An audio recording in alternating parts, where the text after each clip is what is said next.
नमस्कार विद्यार्थी मित्रांनो, सुभाष अकॅडमीच्या यूट्यूब चॅनलवर आपणा सर्वांचं स्वागत आहे. सो आता आपण 2020चा फर्स्ट पार्ट पाहिला होता, क्वेश्चन 1 to 50. त्याच्यामध्ये मेजरली असं होतं की पॉलिटीच्या कन्सेप्ट किंवा लक्ष्मीकांतमधनं डायरेक्ट क्वेश्चन होते जे मी तुम्हाला दाखवले. सो आता आपण 51 to 100 क्वेश्चन्स बघूया की त्याच्यामध्ये काय काय. सो रिलेटिवली जसं जसं आपण 24पासून 20कडे येत आहोत आपल्याला म्हणजे कळेल की 20चा पेपर रिलेटिवली इझी होता, बट स्टील त्या वर्षीच्या स्टुडंटला सुद्धा तो कठीण वाटला होता. सो असं असणारच आहे की जो पण पेपर आपल्याला येतो आहे तो त्या वर्षी कदाचित कठीण वाटेल, पण नंतर जशी जशी पुढे आपण जातो त्यानंतर तो थोडासा इझी वाटायला लागतो, बिकॉज त्याच्यानंतर UPSCचे ट्रेंड्स किंवा पॅटर्न्स हे सगळे हळूहळू बदलत जातात. सो आता आपण बघूया 51 क्वेश्चनपासून. Question number 51. With reference to foreign direct investment in India, which one of the following is considered its major characteristic? So FDI वर याच्या आधी पण क्वेश्चन आलेला आहे 2021चा आय गेस. हां, तो पण आपण सोडवला होता. त्याच्यामुळे FDI हे एक इम्पॉर्टंट थीम आहे, त्याच्यावरचा हा क्वेश्चन आहे. हा पण कन्सेप्च्युअल क्वेश्चन आहे, इकॉनॉमिकचा कन्सेप्ट त्याच्यासाठी माहितीच पाहिजे. FDI काय आहे, FII काय आहे, हे सगळं. It is a investment through capital instrument essentially in a listed company. It is largely non-debt creating capital flow. It is the investment which involves debt servicing. It is the investment made by foreign institutional investors in the government securities. So याचा answer काय? Non-debt creating.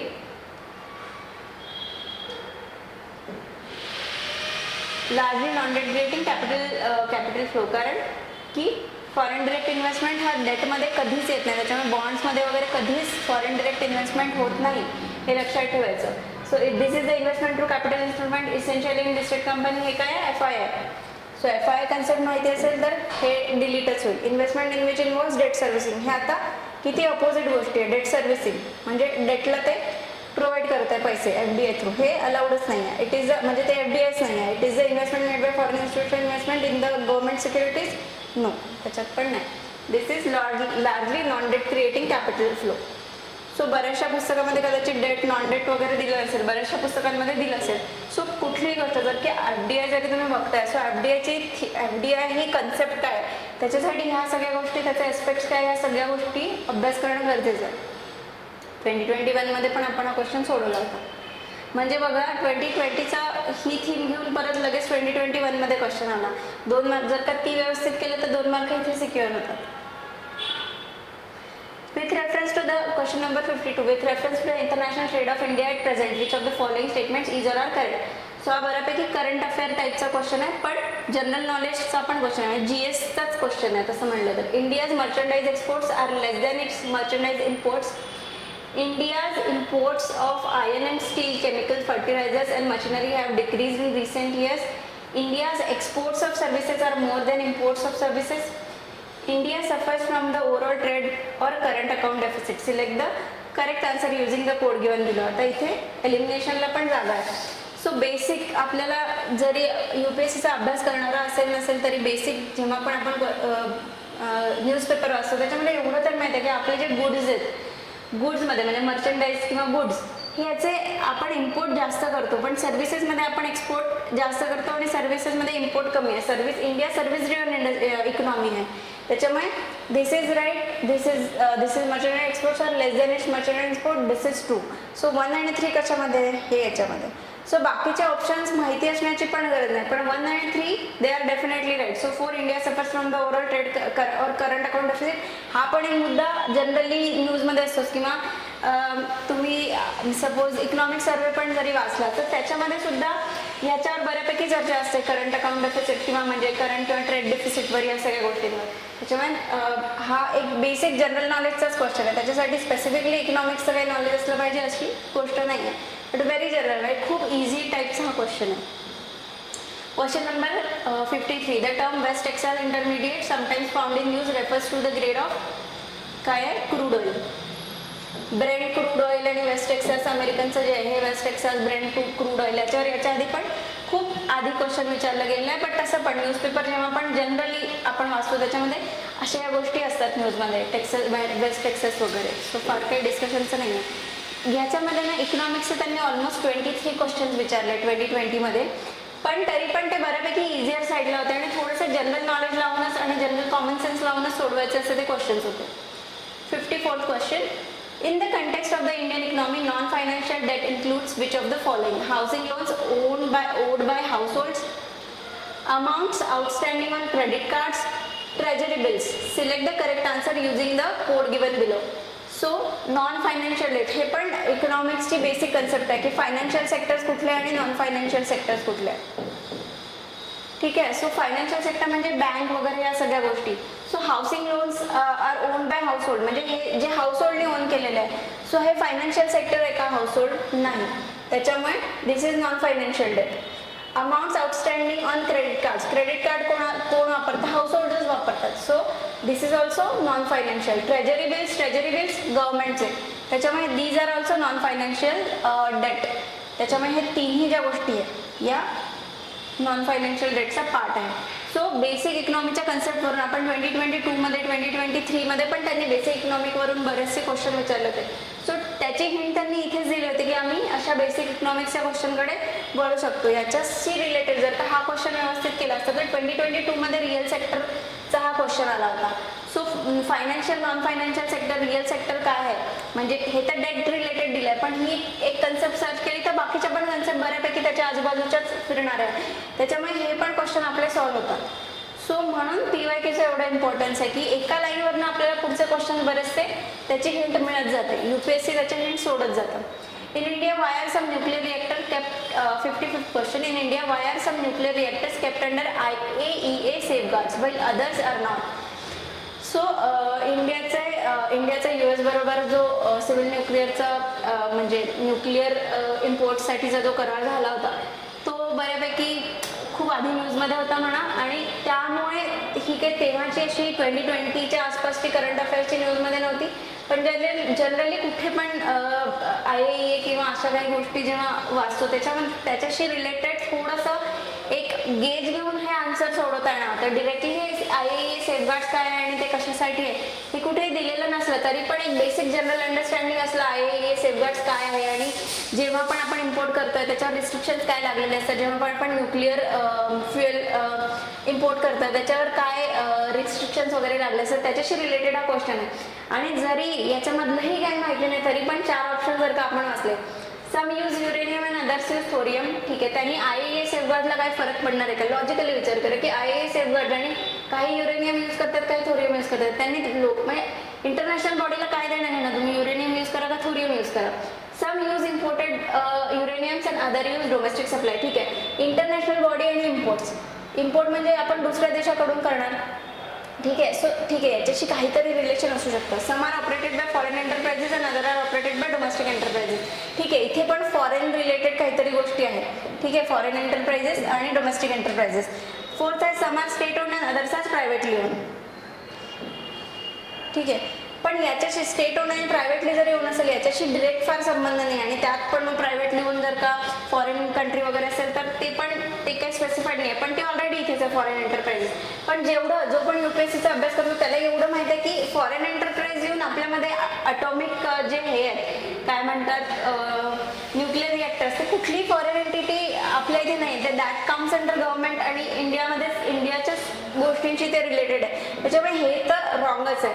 त्यानंतर ह्याचा तर काही संबंधच नाही. आणि उरलं काय, imported uranium and others are domestic supplies. ठीक आहे, हे इम्पोर्ट करतोय त्याच्यामुळे इंटरनॅशनल लेवलचे म्हणजे सेफगार्ड्स तिथे लागू शकतात ना, फॉरेन तर नाहीच आहे. उरले हे दोनच होते आणि त्याच्यातलं पण हे तर नाहीच आहे, हे बेसिक जनरल अंडरस्टँडिंगने माहिती आहे. सो हे आन्सर जरी माहिती नसेल तरी पण तिथे डोकं शांत ठेवून आणि जे आपले स्टॅटिकचे क्वेश्चन आहे त्याच्यावर खूप कमी वेळ घालून जर का अशा क्वेश्चन्सवर वेळ घालवता आला तर असे आन्सर्स आपल्याला जास्तीत जास्त मिळू शकतात.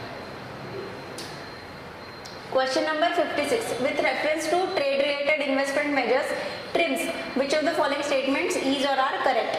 Quantitative restrictions on imports by foreign investors are prohibited. They apply to investment measures related to trade in both goods and services.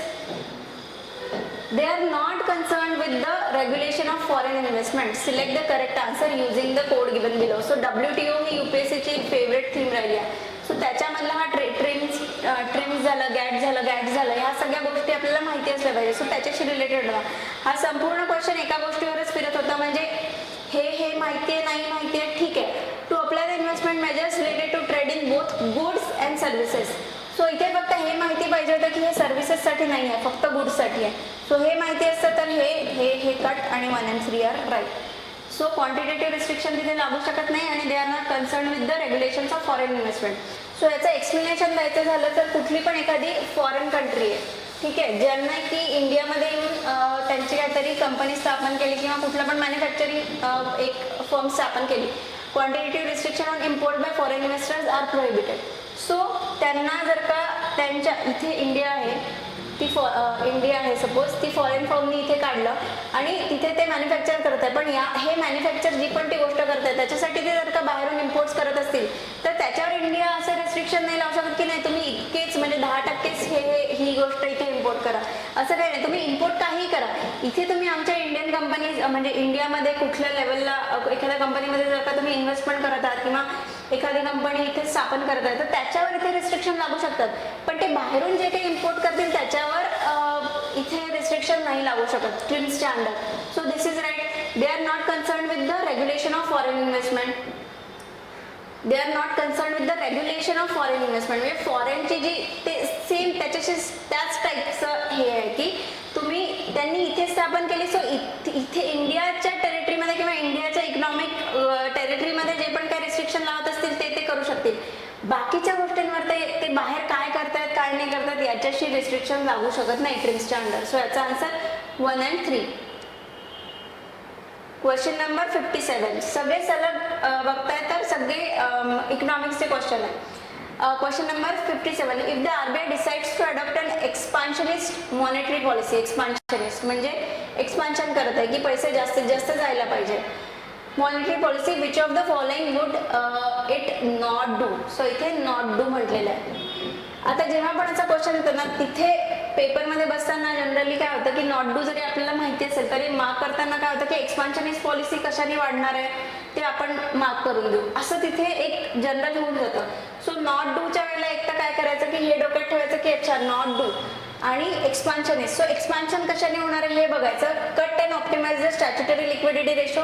ठीक आहे, कट केला जर का स्टॅच्युटरी लिक्विडिटी रेशो तर काय होईल की बँक्सकडे स्वतःचं जे स्टॅच्युटरी SLR जे ठेवतात तो त्यांना कमी ठेवावं लागेल, त्याच्यामुळे त्यांच्याकडे पैसे बाहेर द्यायला जास्त होते, त्याच्यामुळे याच्यातून एक्सपान्शन होत आहे का. ठीक आहे, होत आहे. Increase the marginal standing facility rate. Marginal standing facility rate जर का त्यांनी वाढवलं तर काय होईल बँक्सकडे स्वतःकडे पैसा कमी राहील, त्याच्यामुळे ते बाहेर द्यायला कमी पैसा राहील, त्याच्यामुळे ह्याच्यामध्ये काय होईल की एक्सपान्शनिस्ट नाही होणार, इनफॅक्ट कॉन्ट्रॅक्शन होणार आहे. त्याच्यामुळे इथे एक्सपान्शनिस्ट नाही होता. इथे हे ई असं करायचं ई नॉट किंवा वॉट एव्हर तुमचा जो काही हे असेल जो काही कोड ठरला असेल किंवा वॉट एव्हर की इथे बाबा एक्सपान्शन नाही होत आहे, इथे होत आहे ई. त्याच्यानंतर cut the bank rate and repo rate. Bank rate आणि रेपो रेट कट केला तर काय होईल बँकेकडे आणि बँकेला लेंड करायला जास्त पैसे असतील त्यांच्याकडे, त्याच्यामुळे इथे पण एक्सपान्शन होत आहे. आता त्यांनी 1 आणि 3 ऑप्शन दिलेलाच असणार आहे. ठीक आहे, पण हा नाही आहे. त्यांनी काय म्हणलंय की एक्सपान्शनिस्ट जर का त्यांना करायचं असेल तर what will they not do म्हणजे काय करायचं की रिस्ट्रिक्टिव्ह पॉलिसी जी आहे ती कशामुळे होणार आहे फक्त इथे होणार आहे. इथे एक्सपान्शन होतं इथे एक्सपान्शन होतं आहे, पण नॉट डू आन्सर विचारलं त्याच्यामुळे इथे 2 ओनली आन्सर आहे. आणि जनरली बऱ्याच लोकांनी यावेळेला इथे 1 and 3 मार्क करून तिथे मार्क गेले. सो अशा पण गोष्टी लक्षात ठेवायच्या की आपले काहीतरी लगेच जर का एक्सपान्शनिस्ट आणि नॉट डू हे दोन्ही आपल्यामध्ये रजिस्टर झाले आणि कन्फ्युजन व्हायला नको म्हणून इथे लिहा ते असं. जेव्हा तुम्ही असं लिहाल तेव्हा डोक्यात ते रजिस्टर होईल की ठीक आहे इथे होतं इथे नाही होतं आणि नॉट डू म्हणजे हे, त्याच्यामुळे answer is 2. Question number 58. With reference to the Indian economy after the 1991 economic liberalization, consider the following statements. First, worker productivity, that is rupee per worker at 2004-5 prices, increased in urban areas while it decreased in rural areas. The percentage share of rural areas in the workforce steadily increased. In rural areas, the growth in non-farm economy increased. The growth rate in rural employment decreased. Which of the statements given above is or are correct? So इथे 2-3 गोष्टी लक्षात घ्यायच्या आहे की मी याच्या आधी पण हा सांगितलं होतं. जेव्हा पण इकॉनॉमिक्सशी स्पेसिफिकली इंडियन इकॉनॉमिक्सशी रिलेटेड जेव्हा ते टाकतात तेव्हा ते विचारतात with reference to Indian economy. So असं जेव्हा पण with reference to Indian economy म्हणलं तर तेव्हा त्या गोष्टी इंडियाच्या ॲस्पेक्टमध्ये बघायच्या. आता बरीच वर्ष झाले ते हा पॉईंट टाकतात. एखाद्या वेळेला ते क्वेश्चन असा टाकतील आणि जिथे with reference to Indian economy नसेल आणि आपल्या डोक्यात येईल की हे इंडियन इकॉनॉमीच्या दृष्टीने इम्पोर्ट एक्सपोर्टचे रिलेटेड स्पेसिफिकली जेव्हा ते टाकतात आणि import export because India is a heavily import driven म्हणजे गुड्समध्ये तर आपण इम्पोर्ट ड्रिवन इकॉनॉमी आहे. सो असं लक्षात ठेवायचं की इम्पोर्ट एक्सपोर्टमध्ये पण ते एखादा क्वेश्चन टाकून तिथे विथ रेफरन्स टू इंडिया देणार नाही, आपण इंडियाच्या दृष्टीने विचार करू आणि मग तो क्वेश्चन तिथे फसेल. त्याच्यामुळे याच्याकडे नेहमी लक्ष ठेवायचं की विथ रेफरन्स टू इंडिया म्हटलंय की नाही. आता हा क्वेश्चन थोडासा जनरल लेवलने जनरल अंडरस्टँडिंगने एका इंडियन इकॉनॉमीच्या जनरल अंडरस्टँडिंगने सोडवण्यासारखा प्रश्न आहे की बाबा इथे काय म्हटलं अर्बन एरियाजमध्ये इन्क्रीज झाली वर्कर प्रोडक्टिव्हिटी पण ती रुरल एरियाजमध्ये डिक्रीज झाली. ठीक आहे, नाही माहिती आपल्याला. The percentage share of rural areas in the workforce steadily increase. पहिली गोष्ट स्टडीली इन्क्रीज जेव्हा पण असतो ना जनरली स्टडीली इन्क्रीज कुठलीही गोष्ट म्हणजे इकॉनॉमिकमध्ये जनरली या सगळ्या गोष्टी स्टडीली इन्क्रीज होणं it's is a very difficult thing. ठीक आहे, बट स्टील त्याच्याशिवाय पण हा उगाच तुक्केबाजी करायचं नाही. त्याच्याशिवाय पण percentage share of rural areas in the workforce steadily increase कसं इन्क्रीज होणार आहे. रुरल एरियाजमधून लोक मायग्रेट होऊन अर्बन एरियाजमध्ये व्हायला लागले. सो ती सगळी वर्कफोर्स होती जी रुरल एरियाजची ती अर्बन एरियाजमध्ये झाली. सो अर्बन एरियाजमध्ये ते इन्क्रीज झालं. Percentage share of rural areas in the workforce steadily increase कसं होणार उलट ते थोडंसं डिक्रीजच झालं. त्याच्यामुळे second is wrong. Second delete केलं 3 and 4 उरलं 1 आणि म्हणजे 1 पण त्याच्यामुळे डिलीटच झालं. So this is also wrong. Third काय in rural areas the growth in non farm economy increases. Yes definitely post liberalisation काय झालं छोट्या मोठ्या इंडस्ट्री सुरू झाले लघु उद्योग जास्त सुरू झाले गावागावांमध्ये पण थोडंसं छोट्या मोठ्या इंडस्ट्री सुरू झाल्या. त्याच्यामुळे इथे पण जे कम्प्लिटली फार्म डॉमिनंट इकॉनॉमी होती म्हणजे फार्मिंग ॲग्रिकल्चर डॉमिनंट इकॉनॉमी होती ती थोडीशी चेंज व्हायला लागली. त्याच्यामुळे येस डेफिनेटली 3 इज राईट. त्याच्यामुळे एनिवे 3 तर या 2 क्वेश्चनमध्ये आहे. त्याच्यामुळे आता उरलं की 4th राईट आहे की नाही याच्यावर. The growth rate in rural employment decreased. इथे काय म्हटलं आता इथे यांनी काय म्हटलं की रुरल एम्प्लॉयमेंट नाही म्हटलं growth rate of rural employment. So याच्यावर हा क्वेश्चन डिपेंड करतो. This was right but still म्हणजे I would not expect everybody to know this fact कारण ती त्यावेळेसच्या इकॉनॉमिक सर्वेमध्ये किंवा इकडे तिकडे डिस्कस झालेली फॅक्ट आहे. पण ती असेल नसेल तरी पण ॲटलिस्ट या 2 ऑप्शनपर्यंत तुम्ही यायला पाहिजे आणि त्याच्यानंतर तुम्ही त्याच्यावर गेस घेऊ शकता. पण हे आणि हे मारणं तर म्हणजे अत्यंत चुकीचं आहे. सो असं एलिमिनेशन करा. याचा आन्सर 3 आणि 4 आहे. पण बऱ्यापैकी इकॉनॉमीच्या जनरल अंडरस्टँडिंग रिलेटेड तो क्वेश्चन होता. 59 question number 59 consider the following statements in terms of short term credit delivery to the agriculture sector. District Central Cooperative Banks (DCCB) deliver more credit in comparison to scheduled commercial banks and regional rural banks. One of the most important functions of DCCB is to provide funds to the primary agriculture credit society. Which of the statements given above is or are correct? So, banking related NPA, त्यानंतर scheduled commercial bank ह्या सगळ्या किंवा cooperative banks ह्या सगळ्या हा बँकिंगचा anyway is a very important topic for UPSC. So इथे this is wrong. In terms of short term credit delivery DCCB deliver more credit असं नव्हतं. शेड्यूल कमर्शियल बँक्स जे होते ते सगळ्यात जास्त क्रेडिट डिलिव्हरी करायचे. त्याच्यामुळे this was wrong. One of the most important functions of the DCCB is to provide funds to the primary agriculture credit society. Yes definitely right. म्हणजे जेव्हा पण आपण तो DCCB म्हणजे बँकिंगचा जो बँकिंग स्ट्रक्चर किंवा बँकिंगशी रिलेटेड जे आपण जो एक चॅप्टर असतो त्याच्यामध्ये या सगळ्या गोष्टी दिलेल्या आहे. आणि DCCBचं काम प्रायमरी ॲग्रिकल्चर क्रेडिट सोसायटीजला ते म्हणजे ते एक दुवा असतात वरच्या बँक्समध्ये आणि PCSमध्ये. So this was right. म्हणजे बँकिंग कन्सेप्टशीच रिलेटेड क्वेश्चन होता. याच्यासाठी नॉलेज पण पाहिजेच आणि हे खूपच बेसिक नॉलेज आहे एवढं तर असायलाच पाहिजे. अदरवाईज मग रिव्हिजन जास्त करावी लागेल. In India, question number 60, in India, under cyber insurance for individuals, which of the following benefits are generally covered in addition to payment for the loss of funds and other benefits?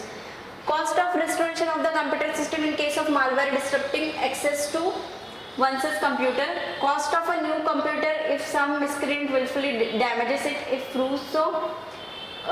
Cost of hiring a specialized consultant to minimize the loss in case of cyber extortion. Cost of defense in court of law if any third party files a suit. Select the correct answer using the code given below. So इथे पण एलिमिनेशनला थोडीफार जागा आहे. आता cyber insurance हे कोणालाही माहिती नाही आहे पण ऑप्शन वाचल्यानंतर एलिमिनेट करताच येणार आहे. पहिला ऑप्शन बघा cost of restoration of the computer system in case of malware disrupting access to one's computer. हा ठीक आहे एक मालवेअरचा अटॅक झालेला आहे तो त्याच्यामधून आपण करू शकतो. यस सायबर इन्शुरन्स म्हटलेलं आहे. ठीक आहे, त्याच्यामधून पण होऊ शकतं. Cost of new computer if some miscreant wilfully damages it and proves to.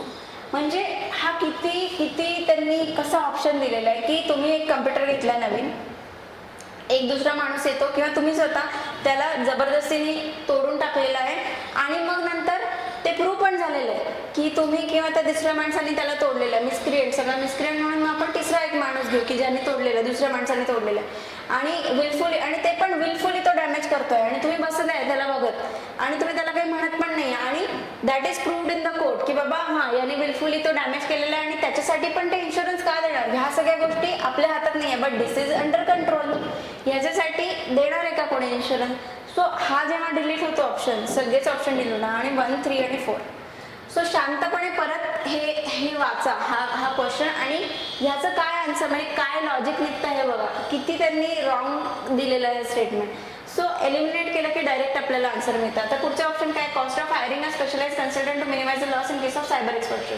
Cyber extortion झालेलं आहे, तो अशा वेळेला स्पेशलाइज जर का आपण कन्सल्टंट हायर वगैरे करतोय, सो डेफिनेटली ह्या सगळ्या एक्सटर्नल गोष्टी की ज्या की कंट्रोलमध्ये नाही आहे, पण ही कंट्रोलमधले म्हणजे बऱ्यापैकी कंट्रोलमध्ये असलेली गोष्ट आहे आणि प्रूव्ह झाली तर डेफिनेटली म्हणजे प्रूव्ह झाली की बाबा कोणीतरी करताय. हे किती इलॉजिकल स्टेटमेंट आहे एखाद्याला इन्शुरन्स द्यायला. तुम्ही स्वतः एक इन्शुरन्स कंपनी उघडली तर तुम्ही त्याला इन्शुरन्स द्याल का. हा एक जनरल कॉमन विचार जरी केला तरी पण याचा आन्सर आहे. इतका इझी क्वेश्चन आहे. Question number 61. In India which of the following can be considered as a public investment in agriculture. Public investment, ठीक आहे, गव्हर्नमेंटने एक इन्व्हेस्टमेंट करतोय, ठीक आहे. Fixing minimum support price for agriculture produce of all crops, computerization of primary agriculture credit societies, social capital development, free electricity supply to farmers, waiver of agriculture loans by banking system, setting up of cold storage facilities by the government. ठीक आहे. So इथे काय म्हटलं की public investment म्हणजे काय की ज्यातून काहीतरी रिटर्न येतील. चौथा आणि पाचवा ऑप्शन बघा, free electricity supply to farmers, रेव्हिकल्चर फ्रीमध्ये सगळं देत आहे. Waiver of agriculture loan by the banking system. Definitely या गोष्टीमधून ही इन्व्हेस्टमेंट झाली का, ही मदत झाली फार तर, पण ही इन्व्हेस्टमेंट झाली का नाही. सो 4 आणि 5 जेव्हा आपण डिलीट करतो, 2, 3, 6 डिरेक्टली येतं. इन्व्हेस्टमेंट या गोष्टीवर फोकस करायचं आहे. इन्व्हेस्टमेंट म्हणजे काय की काहीतरी इन्व्हेस्ट आपण करतोय, पैसे इन्व्हेस्ट करतोय आणि त्याच्यातून शाश्वती आहे की काहीतरी रिटर्न्स येतील. Fixing minimum support price for agriculture produce for crops, याच्यामध्ये काय सबसिडी टाईप आहे म्हणजे minimum support price for agriculture produce for all crop. त्याच्यामधून काही इन्व्हेस्टमेंट झालेली आहे का नाही, ते जे क्रॉप घेईल त्याला ते प्रोक्युअर करतील आणि त्याला काही स्पेसिफिक प्राइस देतील. पण इन्व्हेस्टमेंट काही नाही. इथे बघा, computerisation of primary agriculture credit societies, yes त्याच्यामध्ये काहीतरी ते चेंजेस आणतायत, कम्प्युटरायझेशन करतायत, त्याच्यामुळे त्यांची प्रोडक्टिव्हिटी वाढणार आहे. सो ही एक इन्व्हेस्टमेंट आहे की त्याच्यामुळे फ्युचरमध्ये ग्रोथ मिळणार आहे. सोशल कॅपिटल डेव्हलपमेंट, याच्यामध्ये पण फ्युचरमध्ये ग्रोथ मिळणार आहे. Setting up of cold storage facilities, याच्यामध्ये पण फ्युचरमध्ये ग्रोथ मिळणार आहे. सो ह्या सगळ्या इन्व्हेस्टमेंट आहे. पण फर्स्ट, 4th आणि 5th हे इन्व्हेस्टमेंट आहे का नाही, आणि त्याच्यामधलं डिलीट केलं आपण, 1 जरी डिलीट किंवा 4 किंवा 5 जरी डिलीट केलं तरी पण एक आन्सर डिलीट येतो. सो इथे एलिमिनेशनला एवढा वाव होता, खूपच जास्त 2020च्या पेपरमध्ये. What is the importance of term interest coverage ratio of a firm in India. Interest coverage ratio म्हणजे काय, सपोज मी एक कंपनी ओपन केलेली आहे आणि मी बँकेकडून लोन घेतलेलं आहे. सो मी लोन घेतलेलं आहे 5 रुपयाचं किंवा पर्टिक्युलर मी जितक्या पण रुपयाचं लोन घेतलेलं आहे, मला 5 रुपये त्यांना द्यावे लागणार पर मंथ, आणि माझ्याकडून येत आहेत 500 रुपये. म्हणजे माझ्याकडे माझं इन्कम किंवा माझं जनरेशन जे आहे माझ्या कंपनीचं ते 500 रुपये. सो इंटरेस्ट कव्हरेज रेशो म्हणजे काय की मी माझ्याकडे माझ्या इन्कममधून मी किती माझं लोन कव्हर करू शकतो, म्हणजे किती वेळेला मी माझे हफ्ते देऊ शकतो, that is interest coverage ratio. So ह्याच्यामुळे काय होणार आहे, इट हेल्प्स इन अंडरस्टँडिंग. आणि हे तर मी एक क्रूड फॉर्ममध्ये इंटरेस्ट कव्हरेज रेशोचा फॉर्म म्हणजे हे तुम्हाला समजवलं आहे, बट ती कन्सेप्ट जरा इकॉनॉमिकली डीप असेल. पण जरी माहिती नाही आहे त्यावेळेला तर माहिती नव्हती, कारण कुठल्याच बुकमध्ये नव्हती. इंटरेस्ट कव्हरेज रेशो या बेसिक टर्मवरून काय होतं की इंटरेस्ट तुम्ही किती कव्हर करू शकणार आहे. ठीक आहे, तुमचा जो इंटरेस्ट जो भरताय तुम्ही तुमच्या लोनवर, किंवा इंटरेस्ट कशावर असतो, आपल्या लोनवर असतो, किंवा आपण एखादी सेव्हिंग दिलेली असते त्याच्यावर, पण सेव्हिंगला कव्हरेज करायला काही आहे का. सो इंटरेस्ट कशाचा असणार आहे, डेफिनेटली लोनचा, की लोन आहे आणि त्याच्यावर आपण इंटरेस्ट देतो आणि तो कसा कव्हर करता येईल आपल्या इन्कममधून, त्याच्याशी रिलेटेड ही काहीतरी टर्म आहे असं आपण लक्षात घेऊया. It helps in understanding the present risk of firm that a bank is going to give loan to, आणि इथे पण लोन त्याच्यामध्ये त्यांनी दिलेलंच आहे. ठीक आहे, अशा याच्यावरनं आपल्याला काय कळेल की हां definitely it helps in understanding the present risk of firm.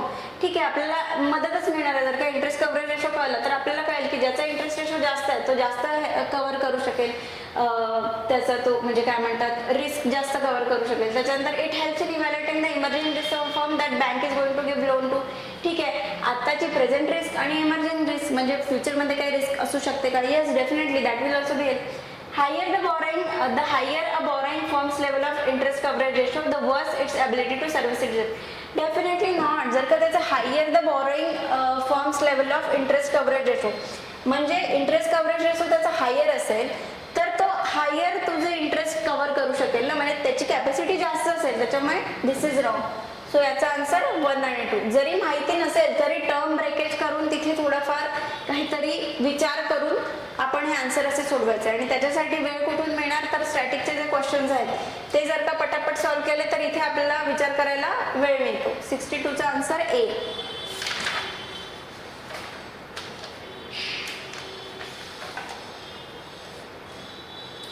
Question number 63. Which of the following factors or policies were affecting the price of rice in India in the recent past? आता इथे पण त्यांनी काही increasing decreasing नाही दिलेलं आहे, फक्त काय म्हणलं की which of the following factors और पॉलिसीज वर अफेक्टिंग. स्पेशली इन्क्रीजिंग किंवा डिक्रीजिंग काही नाही, फक्त त्याच्यावर काहीतरी इफेक्ट होतो. आणि इकॉनॉमी ही अशी एवढी मोठी गोष्ट आहे की त्याच्यात एक पण जरी फॅक्टर जरा चेंज झाला तरी पण त्याचा संपूर्ण इकॉनॉमीवर थोडा ना थोडा इफेक्ट दिसतो. सो इथे मिनिमम सपोर्ट प्राइस असेल तर येस, जर का मिनिमम सपोर्ट प्राइस गव्हर्नमेंटने इन्क्रीज किंवा डिक्रीज केली त्याचा इफेक्ट होईलच प्राइस राईसच्या प्राइसवर. गव्हर्नमेंट जर का त्याच्या ट्रेडिंगमध्ये उतरलं त्याचाही इफेक्ट होईल.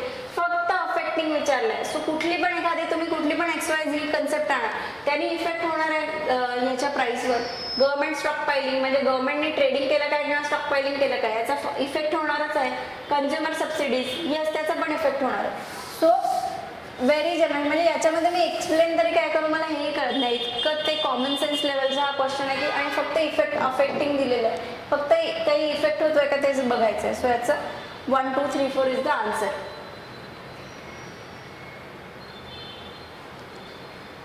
Question number 64. Consider the following statements. The value of Indo-Sri Lanka trade has consistently increased in the last decade.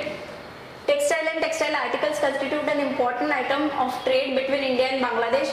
In last 5 years, Nepal has been the largest trading partner of India in South Asia. Which of the statements given above is or are correct? So परत इथे पण consistently increase झालं आहे, मागच्या एका क्वेश्चनमध्ये पण consistently increase झाला होता. आणि आता ह्या स्टेटमेंट हा तर त्या वर्षीच्या इकॉनॉमिक सर्वेमध्ये हे जरा डिस्कस झाली होती गोष्ट, पण आता पण आपण सोडवताना बघूया. The value of Indo Sri Lanka trade has consistently increase in the past decade. म्हणजे 10 वर्षाच्या याच्यामध्ये तो कंटिन्युअसली ग्राफ असाच राहिलेला आहे. इकॉनॉमीमध्ये ट्रेडमध्ये जेव्हा की खूप सगळ्या जिओपॉलिटिकल गोष्टी चालू असतात आणि पॉलिटीचा पण म्हणजे पॉलिटिक्सचा पण इफेक्ट होतो जेव्हा ट्रेडवर. सो तुम्हाला वाटतंय का की श्रीलंका आणि इंडियाचा ट्रेड असा स्टेडीली इन्क्रीज झाला असणार? परत कोविड पण आला मध्ये. सो असं हे पॉसिबल आहे का? Definitely not. सो हे स्टेटमेंटच रॉंग आहे. हे गेलं उरलं 2 आणि 3. त्याच्यानंतर बघायचं आहे textile and textile article constitutes an important item of trade between India and Bangladesh. Very common sense की माहिती आहे टेक्स्टाईल्स इंडियाला आणि बांगलादेशमध्ये बऱ्यापैकी टेक्स्टाईल्सचं काम चालू आहे आणि तो एक one of the important article आहे, important items of trade between. ते पण त्यांनी काय म्हटलं इम्पॉर्टंट आयटम, असं नाही की that is the only item किंवा त्याचं पर्सेंटेज दिलेलं आहे, फक्त एक इम्पॉर्टंट आयटम म्हणून त्यांनी सोडून दिलेलं आहे. Yes right. Third, in the last 5 years Nepal has been the largest trading partner of India in South Asia. नाही, हे तर इकॉनॉमिक सर्वेमध्ये दिलं होतं, बट स्टील तरी पण ह्या 2 स्टेटमेंटवरती जर का तुम्हाला बरोबर घ्यायचं असेल, जास्त बरोबर कुठलं स्टेटमेंट वाटतंय ह्याच्यावर तुम्ही गेस घ्याल की याच्यावर गेस घ्याल? डेफिनेटली याच्यावर घ्यायला पाहिजे. याच्यावर घेतलं तर मग तुमचं एक स्पेक्युलेटिव्ह माइंड काम करतंय हे लक्षात घ्या आणि तो पॅटर्न कॅच करायचा आपल्याला. So this is wrong. याच्यात बांगलादेशचा आन्सर होतं आणि इथे second. So second is right. याचं नेपाळ नव्हतं. नेपाळ तर बऱ्यापैकी छोटा देश आहे बाकीच्या साऊथ एशियन कंट्रीजच्या मानाने. So Nepal was not the largest trading partner. ठीक आहे. Question number 65. In which one of the following groups are all the 4 countries members of G20? So हा पण G20ची थीम UPSCची बऱ्यापैकी फेवरेट होते. 2021मध्ये पण त्यांनी क्वेश्चन विचारला, 2022मध्ये G20च्या फ्रेमवर्कबद्दल, कॉमन फ्रेमवर्कबद्दल. इथे पण त्यांनी डिरेक्ट म्हणजे इंटरनॅशनल बॉडीज जे आहेत त्याचे मेंबर्स कुठले आहे, इंडिया त्याचा मेंबर आहे की नाही, इंडिया कधीपासून मेंबर आहे, लिगली बाइंडिंग आहे की नाही, ह्या सगळ्या गोष्टी आपल्याला लक्षात ठेवायच्याच आहे. आणि ह्या 2020पर्यंत त्यांनी बऱ्यापैकी याच्यावर क्वेश्चन विचारल्यानंतर थोडेसे कमी झाले. बट स्टील आपल्याला जेव्हा पण इंटरनॅशनल बॉडीज करतो त्याचे मेंबर्स कुठले आहे, काय आहे, हे सगळं लक्षात ठेवलं पाहिजे. सो G20चे 20 मेंबर आणि G20 इंडियामध्ये झाली असल्यामुळे G20 समिट, त्याच्यामुळे तर ते इम्पॉर्टंट होतच. सो याचा आन्सर ए. त्याचे काही निमॉनिक्स असतील, काही असतील, कसंही करून लक्षात ठेवा, पण लक्षात ठेवा. नाही तर मॅप वाईज लक्षात ठेवा की नॉर्थ अमेरिका, साऊथ अमेरिकामध्ये काय, युरोपमध्ये काय, एशियामध्ये कुठले, आणि या साईडला कुठले, ऑस्ट्रेलिया वगैरे, न्यूझीलंड या साईडला कुठल्या कुठल्या गोष्टी, हे सगळे असे लक्षात ठेवा. आफ्रिकेतले कुठले कंट्रीज आहेत हे सगळे लक्षात ठेवा. आणि आता तर मेंबर्स वाढले आहेत त्याच्यामुळे ते सगळं बघून ठेवायचं आहे. 2022मध्ये हा विचारला गेला होता. Question number 66. Under the Kisan credit card scheme, short term credit support is given to farmers for which of the following purposes? Working capital for maintenance of farm assets, purchase of combined harvesters, tractors and mini trucks, consumption of requirement of farm households, post harvest expenses, construction of family house and setting up of village cold storage facility. So आता इथे ना किसान credit card scheme, त्याच्यामध्ये exactly कशासाठी loan देतात हे कुणालाही माहिती नव्हतं. पण आता बघूया की आपण एलिमिनेशन कसं यूज करू शकतो. आणि याच्या आधी पण मी सांगितलं की जेव्हा 5 स्टेटमेंट आलं तिथे एलिमिनेशनला त्यांनी जागा दिलेलीच आहे. असं खूप रेअरली एखाद्या क्वेश्चनमध्ये झालेलं की all of the above is answer, but otherwise त्यांनी एलिमिनेशनला जागा दिलेली आहे. सो इथे पण तीच एलिमिनेशनची जागा आपण शोधायची आहे काय ना. सो आता माझं जर का शॉर्ट टर्म क्रेडिट मी वाचलं आणि माझ्या डोक्यात लगेच हे आलं की construction of farm house, family house and setting up of village cold storage facility. एखादं घर जेव्हा लोक घेतात त्याचे EMI किती वर्ष चालतात, शॉर्ट टर्म क्रेडिट आहे का ते? Definitely that's a long term credit. So हे डेफिनेटली येणारच नाही. 5 एलिमिनेट केला, 1, 3, 4 आन्सर. 1 झालं, 3 झालं, 4 झालं. Purchase of combine harvester, tractors and mini trucks, याला पण एखादी गाडी पण घ्यायला लोक EMI घेतात. शॉर्ट टर्मचं आहे का हे परचेस करणं? नाही, definitely not. So this is wrong. Working capital for maintenance of farm assets म्हणजे मेंटेनन्स करण्यासाठी छोटीशी गोष्ट आहे. Consumption of requirement for farm households, consumption requirements of farm household, कन्झम्पशनसाठीची छोट्या लेवलची आहे. ह्या दोन्ही गोष्टी ज्या आहेत त्या लॉंग टर्मच्या आहेत. पोस्ट हार्वेस्ट एक्सपेन्सेस छोट्या लेवलचे, एकदाच हार्वेस्ट म्हणजे वर्षातून एकदा किंवा दोनदा वॉट एव्हर टाइम्स ते करतात, त्याच्यासाठी छोटे छोटे हे credit. Short term credit, short टर्मशी रिलेटेड काय गोष्टी आहेत त्या घ्यायच्या आणि लगेच मार्क करायचं. नसेल तर एलिमिनेशनला जागा शोधायची. कुठे एलिमिनेट होत आहे झाला विषय संपला.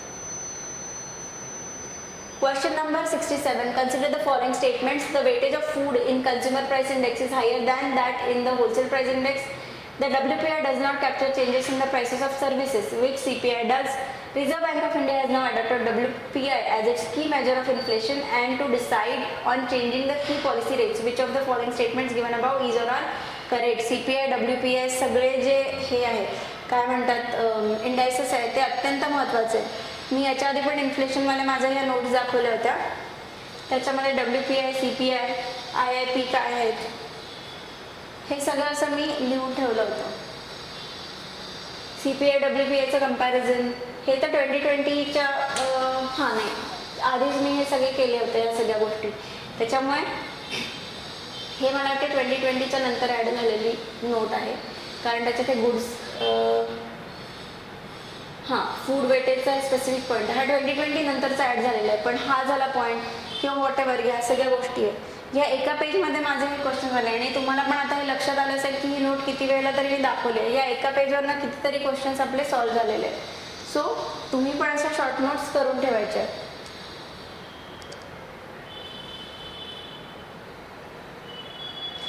याचं आन्सर ही कन्सेप्ट CPI, WPI ही सगळी माहितीच असायला पाहिजे. सो वेटेज ऑफ फूड म्हणजे तिथे तर आता आपण पाहिलं की food in CPI is greater, this is right. The WPI does not capture, yes services CPI मध्ये होतात त्याच्यामुळे. आणि Reserve bank of India is now adopted WPI it's key measure, नाही CPI, त्याच्यामुळे third is wrong. So answer is 1 and 2.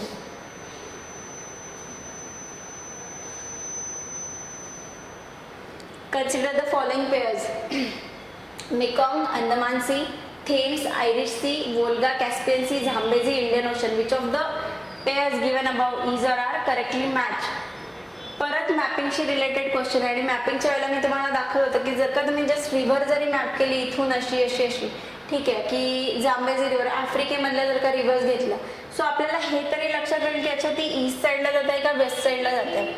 तेवढं तुम्ही वारंवार जर का केलं ना तर हे असे क्वेश्चन्स खूप इझिली सॉल्व्ह होतील.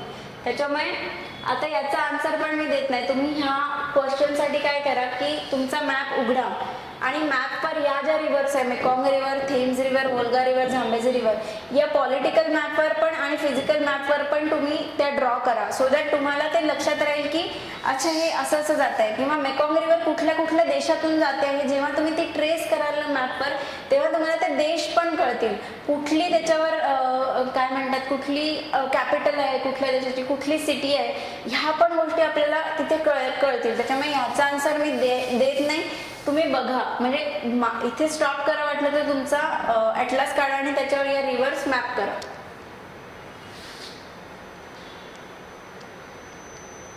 Question number 69. Consider the following statements. In the case of cereals, pulses and oilseeds, the procurement at minimum support price is unlimited in any state or UT of India. In the case of cereals and pulses, the MSP is fixed in any state or UT at a level to which the market price will never rise. Which of the statements given above is or are correct? So MSP is a favorite theme of UPSC. त्याच्यावर त्यांनी question विचारला आहे. म्हणजे हे बऱ्यापैकी knowledge type, तरी पण म्हणजे जनरल नॉलेज टाईप, असं पण नाही की खूप स्पेसिफिकली तुम्हाला त्याच्याबद्दल माहिती असलं पाहिजे.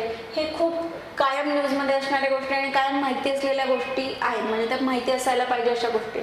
सो याच्यामध्ये त्यांनी काय दिलं आहे, in case of all cereal purchase oilseeds the procurement and minimum support price is unlimited in any state to UT of India. Only rice आणि व्हीटसाठी आहे. So this is wrong. In case of cereals and pulses the MSP is fix in any state or UT at a level to which the market price will never rise. म्हणजे किती extreme की MSP अशा लेवलला ते करणार आहे की जिथे मार्केट प्राइस कधीच राईज होऊ शकत नाही. Definitely not. म्हणजे हे कसं त्यांनी स्टेटमेंट दिलं आहे मला वाचूनच कळत आहे. सो याचा answer neither one nor to.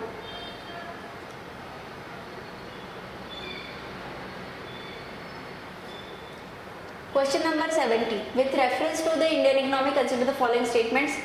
Commercial papers is a short-term unsecured promissory note.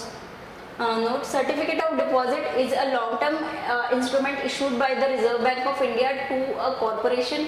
Call money is a short-term finance used for interbank transactions. Zero coupon bonds are the interest-bearing short-term bonds issued by the scheduled commercial banks to corporation. So money market she related हा question आहे आणि त्या हे जे commercial paper आहे, certificate of deposit आहे, call मनी आहे, zero coupon bonds आहे, ह्या कन्सेप्ट माहितीच असायला पाहिजे.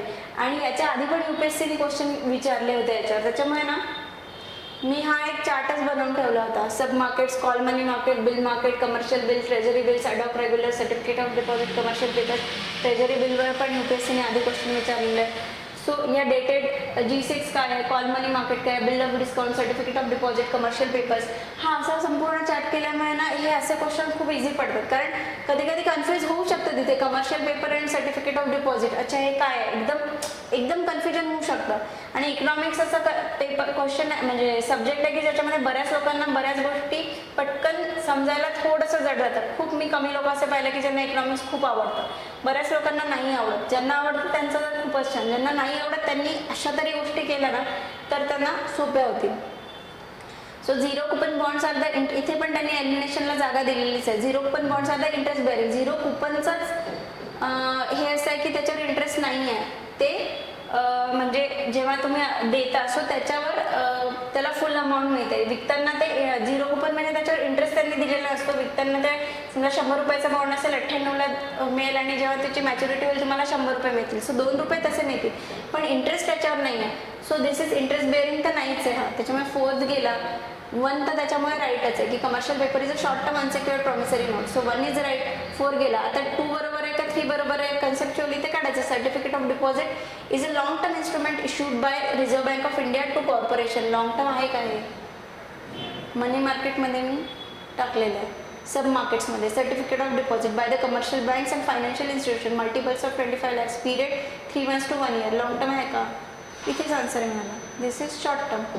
रॉंग. सो आन्सर आला 1 and 3. Call money is a short term finance use for interbank transaction. Call money market. Call money market इथे दिलेलं आहे. एक call or short notice market 1 to 14 डेजचं शॉर्ट टर्म. सो असे तुम्ही नोट्स बनवले ना, तुमचा अभ्यास पण थोडासा चांगला राहील, म्हणजे इंटरेस्ट राहील अभ्यासामध्ये आणि करायला पण वाटेल. सारखं सारखं नुसतं जर का वाचत बसले एकच गोष्ट तर ते मोनोटोनस होते. त्याच्यामुळे त्याच्यामध्ये कशा पद्धतीने आपल्याला नाविन्य आणता येईल हे आपल्याला शोधायचं आहे. सो तो एक मार्ग आहे. त्याच्यानंतर question number 71. With reference to the cultural history of India consider the following pairs. परिव्राजका, रिनन्सियंट अँड वॉन्डरर.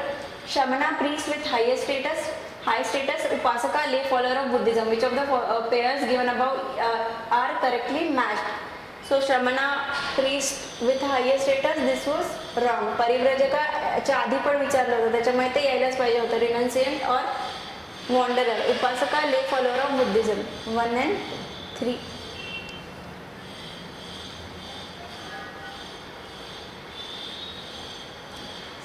चं काय आन्सर दिलं?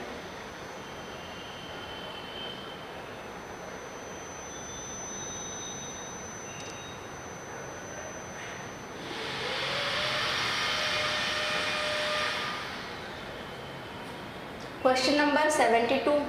With reference to Indian elephants, consider the following statements. The leader of an elephant group is female. Maximum gestation period can be 22 months. An elephant can normally go on calving till the age of 40 years only. Among the states in India, the highest elephant population is in Kerala. Which of the statements given above is or are correct? So, हे बऱ्यापैकी कोणाला माहिती नव्हतं. असं त्याच्यानंतर जेव्हा हा question आला आणि बऱ्याच ठिकाणी डिस्कस झाला, तेव्हा कोणीतरी सांगितलं की एक कोणीतरी IAS ऑफिसर होतं, तेव्हा ट्विटर होतं, तर त्यांनी ट्विटरवर असं काहीतरी शेअर केलं होतं, त्याच्यातून हा क्वेश्चन आला आहे. बट ठीक आहे, प्रत्येकजण ट्विटरवर एक्सवर असेल, त्यांनी वाचलं असेल नसेल, that is a different thing. पण याच्यामध्ये एलिमिनेशन पण यूज करता येण्यासारखं आहे. थर्ड जे ऑप्शन आपण जर का वाचलं आहे, elephant can normally go on carving till the age of 40 years only. 40 years 1 month मध्ये कोणीतरी एखादी, एवढे एलिफंट्स आहेत त्याच्यामध्ये कोणीतरी एखादी असेल की जी 40 years 1 month किंवा 40 years 41 years 42 years मध्ये पण शी कॅन गो ऑन कार्विंग. ठीक आहे, ते पण असेल. त्याच्यामुळे हे खूपच रॉंग स्टेटमेंट आहे. हे गेलं. आता उरलं 1 and 2, 2 and 4. म्हणजे 2 is definitely right. The maximum gestation period can be 22 months. The leader of an elephant group is female. आणि among the states in India the highest elephant population is in Kerala. So current अफेअर्समध्ये बऱ्यापैकी जेव्हा पण animal census होतात, tiger census झालं, त्याच्यानंतर tiger census झालं, elephant census झाला, सो ही बऱ्यापैकी न्यूजमध्ये होती. So Kerala was not the answer, Karnataka was the answer. So this was wrong आणि दिस is right. So 1 and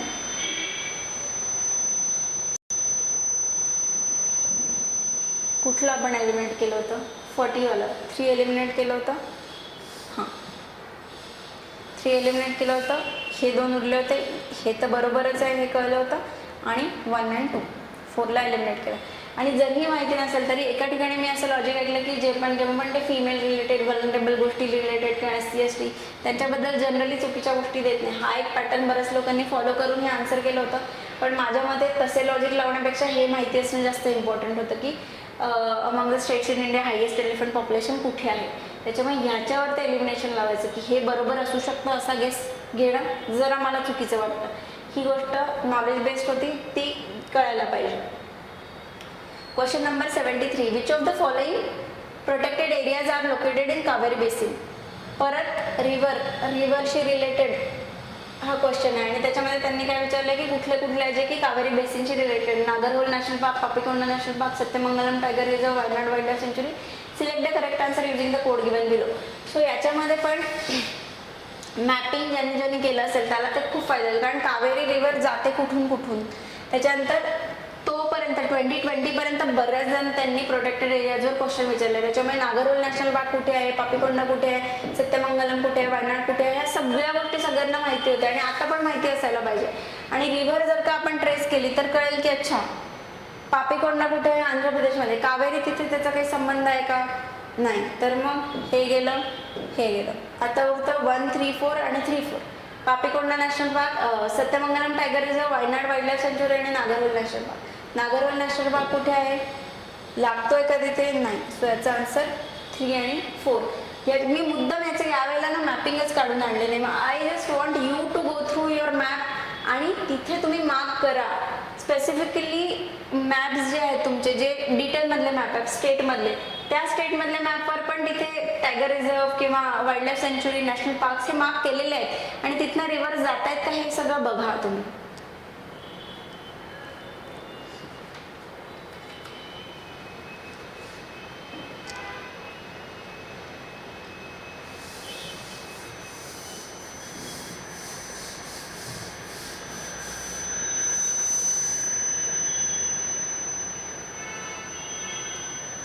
So next question number 73. 73. Which of the following protected areas are located in Kaveri Basin?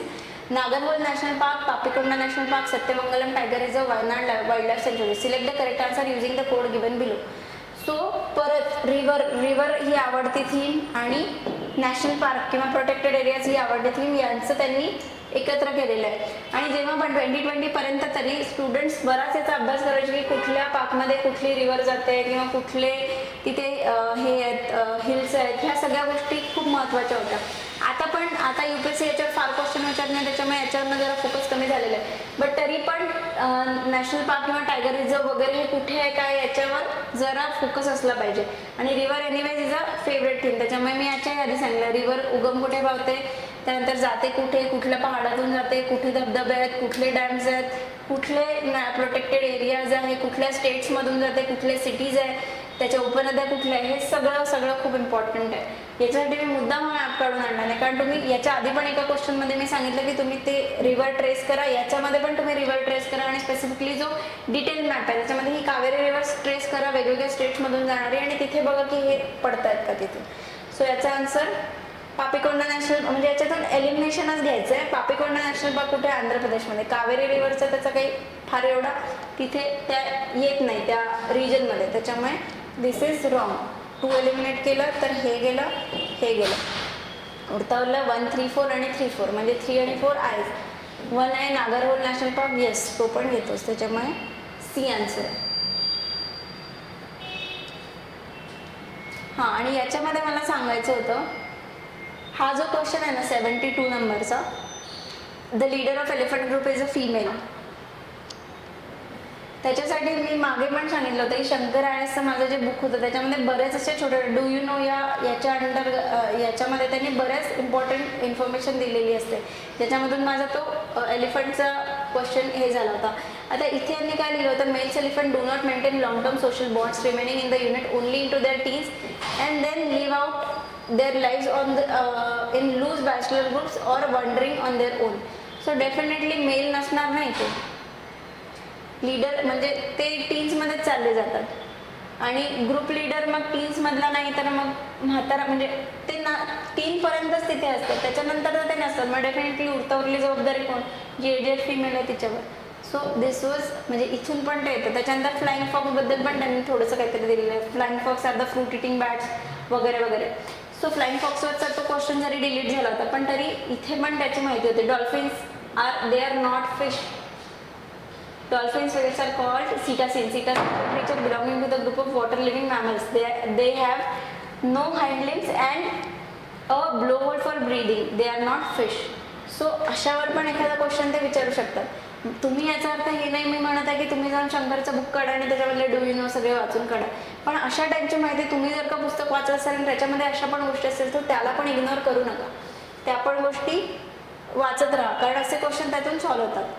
Question number 74. With reference to the India's biodiversity, Ceylon frogmouth, coppersmith barbet, grey-chinned minivet and white-throated redstart are birds. हे कोणाला पण माहिती नव्हते, पण ही जी गोष्ट आहे ना white throated, त्यानंतर ग्रे-चिन्ड मिनिवेट, याच्यावरनं थोडासा एक हे वाटत होतं की प्रायमेट्स पण असू शकतात का, कारण चिन त्यांना आहे, पण तरी पण व्हाईट थ्रोटेड आणि ग्रे चिन या गोष्टींवरून बऱ्याच लोकांनी बर्ड्स हे आन्सर टिक केलं होतं आणि ते राईट आलं होतं. सो हे माहिती असेल नसेल तरी पण मग आता आपलं पुढचं काम काय की सिलॉन फ्रॉगमॉथ, कॉपरस्मिथ बार्बेट वगैरे हे सगळे जस्ट एकदा सर्च करून ठेवा, परत आले तर आपल्याला लगेच आन्सर मिळेल.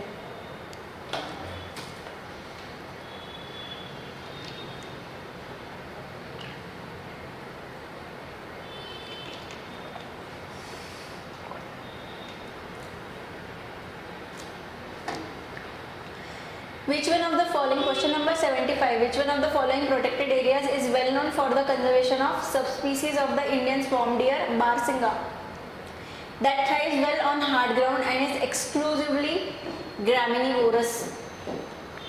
सो याचा आन्सर कान्हा नॅशनल पार्क सगळ्यांनाच माहिती आहे, त्यांनी बुरसिंग द बारसिंग नावाचा त्यांचा मॅस्कॉट पण होता वगैरे वगैरे, हे तेव्हा बऱ्यापैकी करंट अफेअर्समध्ये होतं.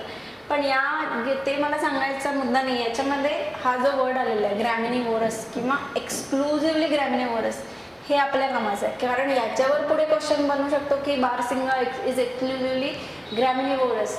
ग्रॅमिनिवोरस म्हणजे एक्सक्लुझिव्हली ग्रासवर चरणारा, ते पानं बिनं वगैरे खात नाही, ग्रासच खातात प्रिडॉमिनंटली, म्हणजे ग्रासच खातात, म्हणून त्याला एक्सक्लुझिव्हली ग्रॅमिनिवोरस म्हटलेलं आहे. सो बारसिंग बुरसिंग जे ते एक्सक्लुझिव्हली ग्रॅमिनिवोरस आहे. याच्यावर एक क्वेश्चन बनेल आणि या एक्सक्लुझिव्हली वर्डमुळे उद्या आपण त्याला डिलीट करायला जाऊ, बट नाही, त्यांनी इथेच दिलेलं आहे thrives well on hard ground and it's exclusively graminivorous. तर हे लक्षात ठेवायचं आणि नोट्समध्ये हे ॲड करायचं. बाकी याच्यात फार डिस्कस करण्यासारखं नाही. Steel slag can be the material for which of the following? Construction of base road, improvement of agricultural soil, production of cement. Select the correct answer using the code given below. हा पण एन्व्हायरमेंटचा question आहे आणि इथे पण can be the material for which of the following? Construction of base road, yes. Improvement of agriculture soil, acidity वगैरे कमी करायला वापरल्या जातं. Production of cement, yes, slag आहे ती. So 1 2 3 D is the answer. फार डिस्कस करण्यासारखं नाही आहे, एन्व्हायरमेंटचा बेसिक क्वेश्चन आहे. Question number 77, which of the following are the most likely places to find the musk deer in its natural habitat? Askot wild life sanctuary, Gangotri national park, Kishanpur wild life sanctuary, Manas national park. Select the correct answer using the code given below. याच्यामध्ये एलिमिनेशनला त्यांनी जागा दिलेली आहे आणि हा पण current अफेअर्समध्ये त्यावेळेला म्हणजे खूपच याचे व्हिडिओज पण खूप चालले होते की कुठले वाईल्ड लाईफ सेंचुरी कुठे आहे वगैरे वगैरे, या सगळ्या गोष्टींवर ते होते. सो जर का याची माहिती जरी असते ना की ह्या साईडला माहिती आहे की हा जो मस्क डिअर आहे हा काश्मीर साईडला त्यांचा तो स्टेट ॲनिमल आहे काश्मीर साईडला. सो मानस नॅशनल पार्क आसाममध्ये, त्याच्यामुळे हे तर कटच झालं. सो आता उरलं 1 2 आणि 2 and 3. ठीक आहे, मग आता अस्कोट वाईल्ड लाईफ सेंचुरी त्याच्यासाठी मानलं जातं, त्याच्यामुळे 1 तर असायलाच पाहिजे. सो 1 आणि 2, 1 आणि 2 इज द आन्सर. असं एलिमिनेशन येत होतं पण करंट म्हणजे ते पण तेव्हा पण असं नव्हतं माहिती की अच्छा इथे मस्क डिअर सापडतो. पण हे जे नॉलेज होतं ना की तो जम्मू काश्मीरमधला आहे, मानस नॅशनल पार्क आसाममध्ये, त्याच्यामुळे एलिमिनेट झालं. जी एलिमिनेशन मी टेक्निक आता दाखवली त्याच्यामुळे नॉलेज बेस्ड एलिमिनेशन आहे, ते उगाच हवेतलं एलिमिनेशन नाही आहे. याचा answer A.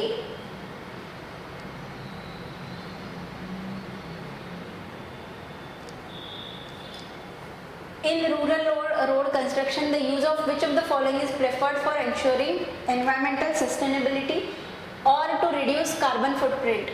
First, copper slag. Second, cold mix asphalt technology, geotextile, hot mix asphalt technology, Portland cement. Select the correct answer using the code given below. इथे पण एलिमिनेशनला जागा दिलेली आहे. इथे पण बघा 5 आहे आणि 5च्या 5 आन्सर नाहीच आहे. सो नेहमी अलर्ट राहा जेव्हा पण 5 येतात, जनरली म्हणजे 99% ऑफ टाइम्स 5च्या 5 आन्सर्स नाही आहेत. सो याच्यामध्ये एलिमिनेशन करायचं आहे. एलिमिनेशन कसं करायचं की बाबा road construction use of which of the following is preferred for ensuring environmental sustainability. Environmental सस्टेनेबिलिटीचा मेन म्हणजे याच्यामध्ये सगळ्यात पहिल्यावर काय वाटेल की एन्व्हायरमेंटल सस्टेनेबिलिटी कशाने येईल? Yes, Jio textile. सो 3 असल्याच पाहिजे आपल्या ऑप्शनमध्ये. सो हा गेला, हा गेला, 4 आणि 5 गेला आणि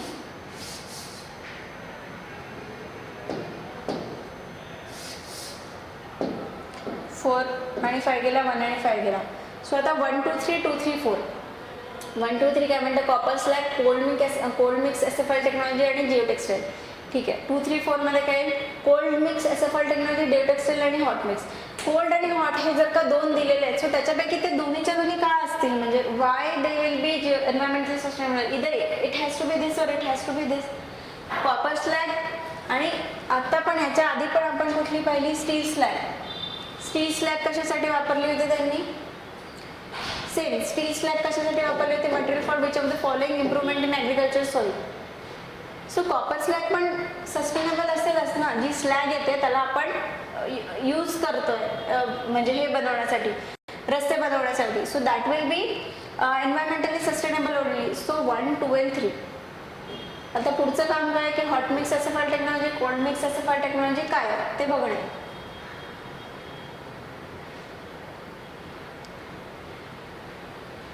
79. Consider the following statements. Coal ash contains arsenic, lead and mercury. Okay, yes coal ash आहे, असू शकते, अगदी ट्रेसेसमध्ये जरी आले तरी पण ते असणारच ॲश आहे.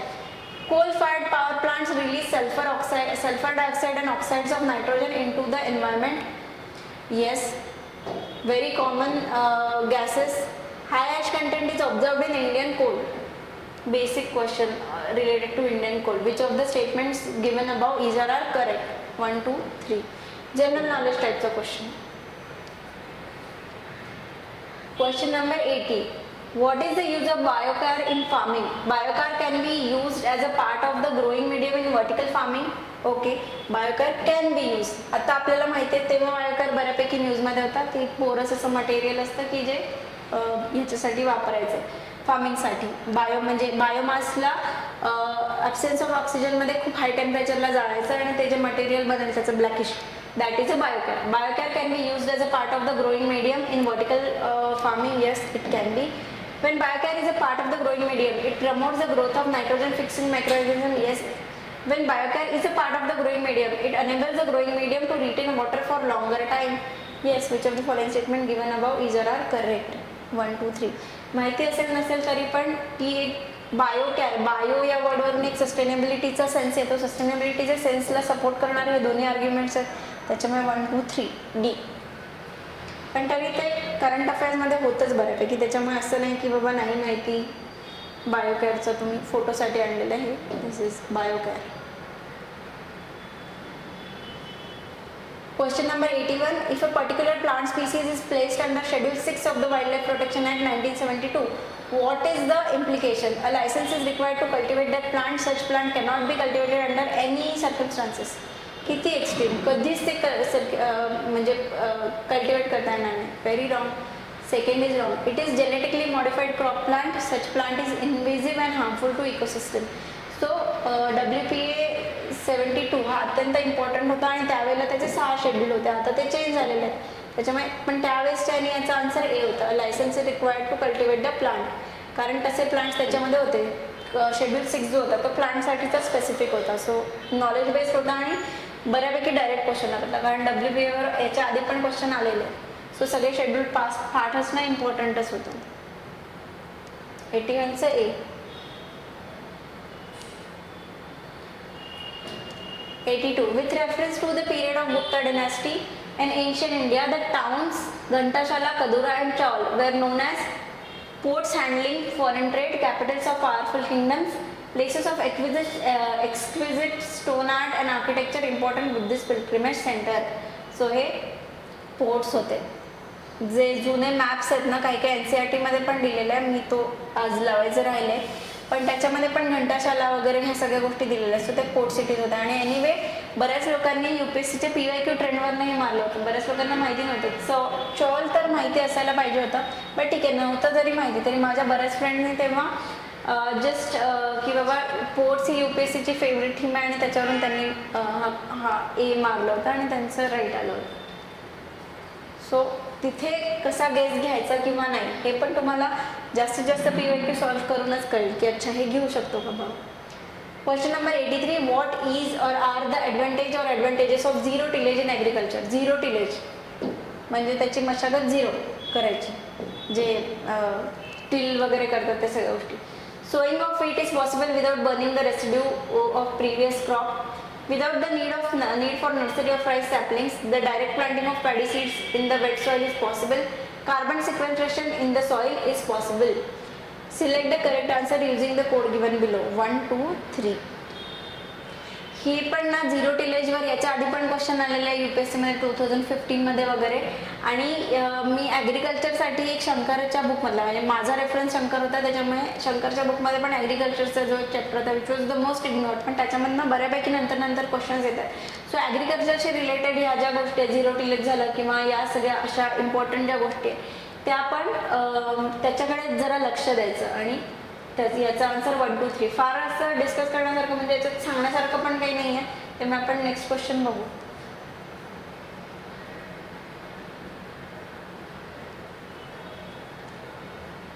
According to India's national policy on biofuels, which of the following can be used as raw material for production of biofuels? Select the correct answer using the code given below. Options पाहिले, परत इथे 6 आहे हा, म्हणजे एलिमिनेशनला इथे त्यांनी जागा दिलेली आहे, हे लक्षात घ्यायचं. आता मोस्ट कुठले म्हणजे आता कुठली पण बायोफ्युएल पॉलिसी, कुठला पण नेशन असेल, कुठली पण बायोफ्युएल पॉलिसी जी जेव्हा ते बनवेल, तर याच्यामध्ये तुम्ही दोन गोष्टी बघा की डॅमेज्ड व्हीट ग्रेन्स आणि रोटन पोटॅटोज, याचं काही करता येणार आहे का? याचं काही करता येणार आहे का?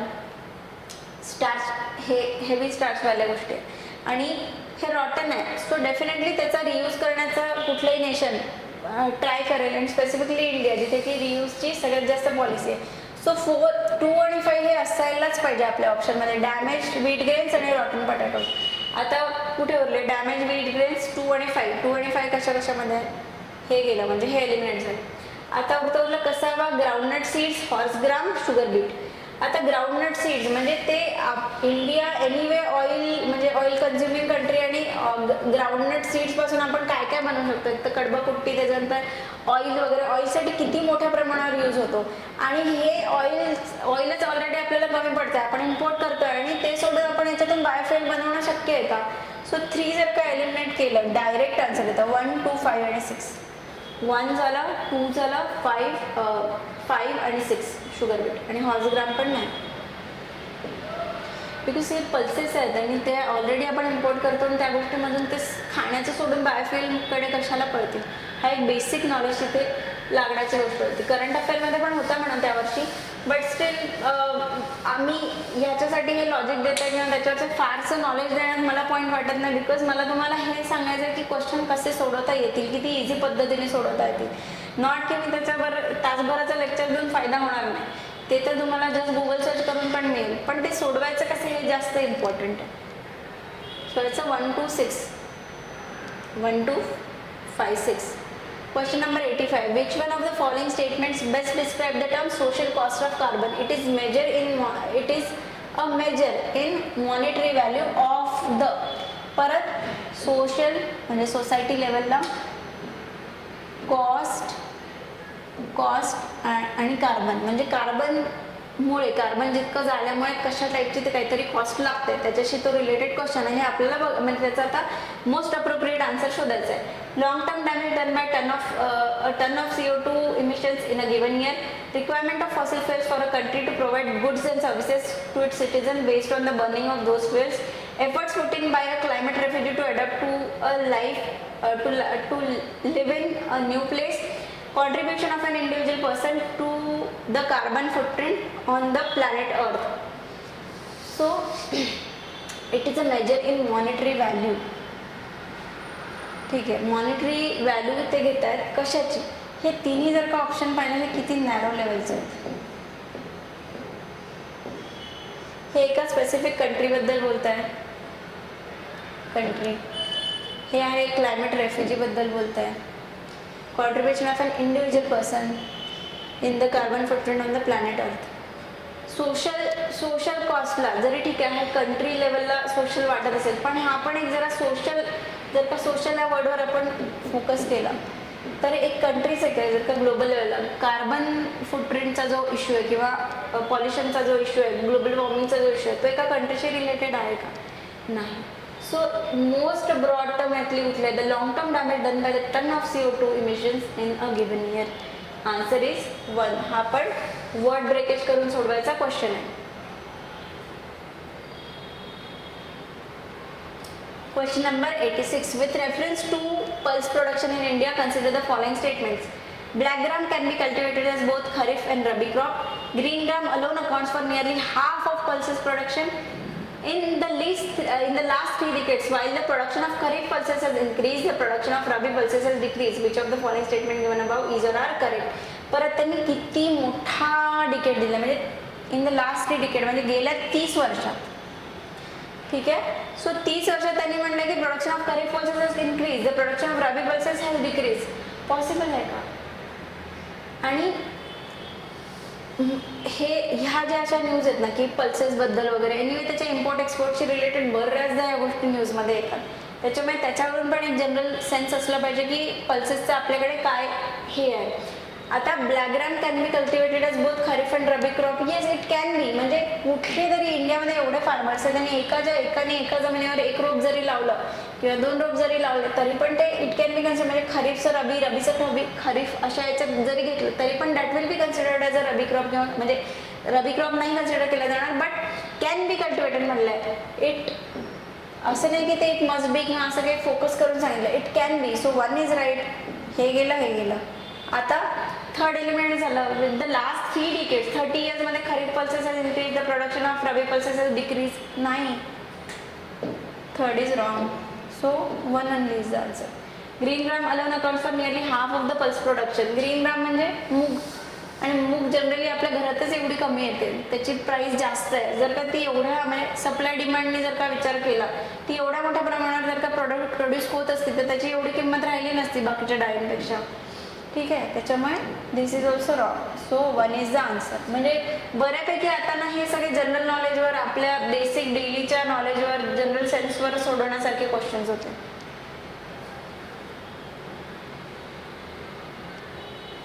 Question number 87. The crop is subtropical in nature. A hard frost is injurious to it. It requires at least 2104 frost-free days and 50 to 100 centimeters of rainfall for its growth. A light, well-drained soil capable of retaining moisture is ideally suited for the cultivation of the crop. Which one of the following is that crop? So, सरळ answer cotton. मग आता पुढचं काम काय? ज्यूटसाठी काय लागतं, शुगरकेनसाठी काय काय लागतं, टीसाठी काय काय लागतं. स्पेसिफिकली याच्यात ना 210 फ्रॉस्ट फ्री डेज आणि 52 म्हणजे याच्यावरून तरी ठीक आहे बाबा नाही कळत, पण हा जो ना ही सगळ्यात मोठी हिंट होती. 210 फ्रॉस्ट फ्री डेज. जिथे पण कॉटन कल्टिवेटर होते त्यांना फ्रॉस्ट नाही लागत, बिकॉज नाही तर मग त्याचे जे बोंड आहे ते खराब होतात. आणि इथे पण यांनी सॉईलचं पण ते सरळ ब्लॅक सॉईल देऊ शकले असते, बट त्यांनी ते न देता a light, well drain soil capable of retaining moisture. Retaining moisture कुठली करते? ब्लॅक सॉईल करते. सो हे 2 तिथे खूप मोठे हिंट्स होते. 210 फ्रॉस्ट फ्री डेज आणि ब्लॅक सॉईल, जरी ब्लॅक सॉईल डिरेक्टली दिली नाही. सो या तिघांचं बघून ठेवायचं काय काय त्यांना पाहिजे.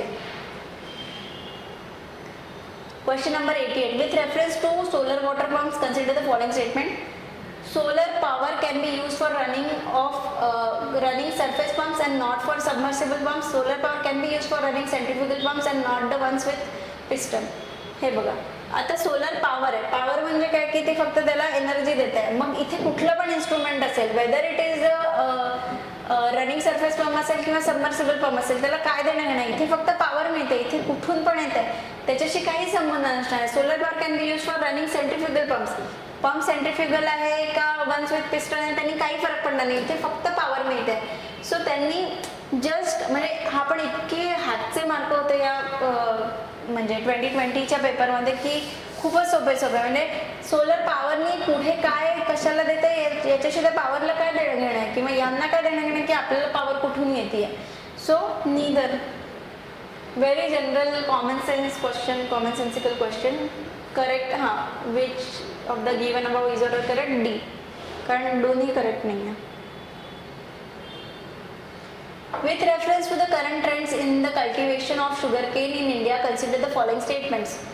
A substantial saving in seed material is made when bud chip seedlings are raised in a nursery and transplanted in the main field. When direct planting of sets is done, the germination percentage is better with single budded sets as compared to sets with many buds. If bad weather conditions prevail, then sets are directly planted. Single-bladed sets have a better survival as compared to large sets. Sugarcane can be cultivated using settling prepared from tissue culture. Which of the statement given above is or are correct? So cultivation of sugarcane आहे, ठीक आहे. Substrate आणि आता इथे काहीतरी बड chip settling किंवा sets वगैरे अशा काय काय गोष्टी दिलेल्या आहेत, ठीक आहे. माझं म्हणणं आहे की तुम्हाला यातली काही गोष्ट माहिती नाही ना, बड चिप सेटलिंग माहिती आहे ना, सेट्स माहिती आहे ना, काही पण एक जनरल अंडरस्टँडिंग बघा. 2 आणि सेकंड आणि थर्ड स्टेटमेंट वाचा. When direct planting of sets is done, the germination percentage is better with single budded sets as compared to sets with many buds. So जिथे म्हणजे ऊसाचा एक पेर आहे किंवा व्हॉटेवर जे ते जर का पेरतात तर इथे बर्ड्स जास्त आहेत समजा. सो ज्याला बर्ड जास्त आहे त्याची ऑब्व्हियसली सर्वायव्हिंग कॅपॅसिटी जास्त असणार. जर का सिंगलच बर्ड आहे तर तो मिला तर चालत जाईल ना. त्याच्यामुळे हा कॉमन सेन्सिकल दृष्टी नाही पण जर का sets is done the germination percentage is better with single budded sets as compared two sets with many birds. माझं म्हणणं आहे की सेट्स पण सोडून द्या. कुठली पण एखादी गोष्ट सिंगल बर्डेड म्हणजे सिंगल बर्ड असेल त्याला तर त्याचं सर्वायवल जास्त असणार आहे की मल्टिपल बर्ड्स असतील त्याचे सर्वायवल जास्त असणार आहे. ऑब्व्हियसली ज्याचे मल्टिपल असतील त्याचं सर्वायवल रेट जास्त असणार आहे. त्याच्यामुळे this is wrong. If bad weather condition prevail in sets are directly planted single budded sets have better survival as compared to. इथे काहीही असू दे, बॅड वेदर असू दे, चांगलं असू दे, single budded sets have better survival as compared to large sets नसणार. ज्याच्यामध्ये जास्त असणार तेच जास्त व्यवस्थित सर्वायवल होईल ना. त्याच्यामुळे this is also wrong. So 2 आणि 3 एलिमिनेट झालं. उरलं 1 and 4. डिरेक्टली एलिमिनेशनने आन्सर येतं. Substantial saving in seeds material is made when bud chips settlings are raised in nursery and transplanted in the main field. कुठली पण एखादी असेल जर का डायरेक्ट एखादं पीक असेल ते डायरेक्ट तिकडे टाकण्यापेक्षा जर का नर्सरीमध्ये त्याला थोडंसं हे केलं, थोडंसं ग्रो होऊ दिलं तर मग ते तिकडे जाऊन त्याचे सर्वायवल रेट डेफिनेटली जास्त असतील. So first is right. Sugar cane can be cultivated in settlings prepared from tissue culture. Yes, can be cultivated using seedlings prepared from tissue culture. Yes, definitely right. So हे माहिती असेल, bird माहिती असेल नसेल किंवा काय कुठली पण गोष्ट लिव्हिंग जी आहे ज्याच्यामधून नवीन गोष्टी निघत आहेत. सो ज्याच्यात मल्टिपल चान्सेस ऑफ सर्वायवल केव्हा असतील की जेव्हा मल्टिपल बर्ड्स असतील ना. डेफिनेटली. सो हे वाचूनच खूपच कॉमन सेन्सिकल क्वेश्चन आहे. म्हणजे याच्यामध्ये मी एक्सप्लेन पण कसं करू मला तो पण प्रश्न पडतो. इतकं ते कॉमन लेवलला तो क्वेश्चन आहे. Question number 90. In the context of India, which of the following is or are considered to be practices of eco-friendly agriculture? Crop diversification, legume intensification, tensiometer use, vertical farming. Select the correct answer using the code given below. 4 आहे त्याच्यामधलं crop diversification. Yes, म्हणजे eco friendly. आणि याच्यामध्ये पण ना त्यांनी ह्या एका पॉईंटवर तो म्हणजे क्वेश्चन फिरवलं आहे. कारण बऱ्याच लोकांनी ना याचा 1, 2, 3, 4 आन्सर दिलं होतं पण UPSCने वर्टिकल फार्मिंग हा नाही दिला की practices of eco friendly agriculture. जरी तो असेल तरी पण त्यांचं काय म्हणणं आहे की हे in context of India. In context of India तेव्हा वर्टिकल फार्मिंगचा आता पण खूप जास्त लेवलला तो प्रमाणात ती गोष्ट अजून पण म्हणजे हळूहळू आता ती प्रोग्रेस होतीये. त्याच्यामुळे हे नाही आहे. क्रॉप डायव्हर्सिफिकेशन केलं तर येस इको फ्रेंडली ॲग्रिकल्चर आहे. कारण लेग्युम्स वगैरे एकत्र टाकले तर नायट्रोजन फिक्सिंग जास्त होतं. त्याच्यामुळे आर्टिफिशियल जे युरिया वगैरे या गोष्टी आपल्याला जास्त नाही टाकाव्या लागत. त्याच्यामुळे this is also right. Legume intensification yes legume तेच आता मी जे सांगितलं ते. क्रॉप डायव्हर्सिफिकेशन केलं, वेगवेगळे क्रॉप्स घेतले तर त्याचा एकमेकांना फायदाच होतो. टेन्शिओमीटर यूज म्हणजे त्याचं ह्युमिडिटी मोजण्याचं ते टेन्शिओमीटर जे असतं ते. त्यामुळे दिस इज ऑल्सो राईट. त्यांनी 1, 2, 3 असं आन्सर दिलं. बऱ्याच टेस्ट सिरीजनी म्हणजे बऱ्याच क्लासेसनी 1, 2, 3, 4 दिलं होतं पण इथे हे लक्षात घ्यायचं इन कंटेक्स्ट ऑफ इंडिया असं त्यांनी UPSCने घेऊन 4th इज रॉंग. त्याच्यामुळे 1, 2, 3 हेच answer. 91. What are the advantages of fertigation in agriculture? Controlling the alkalinity of irrigation water is possible. Efficient application of rock phosphate and all other phosphatic fertilizers is possible. Increased availability of nutrients to plant is possible. Reduction in the leaching of chemical nutrients is possible. Select the correct answer using the code given below. इथे बघा आता fertigation कोणाला माहिती नाही पण fertigation या गोष्टीवरनं तुम्हाला काय होतं.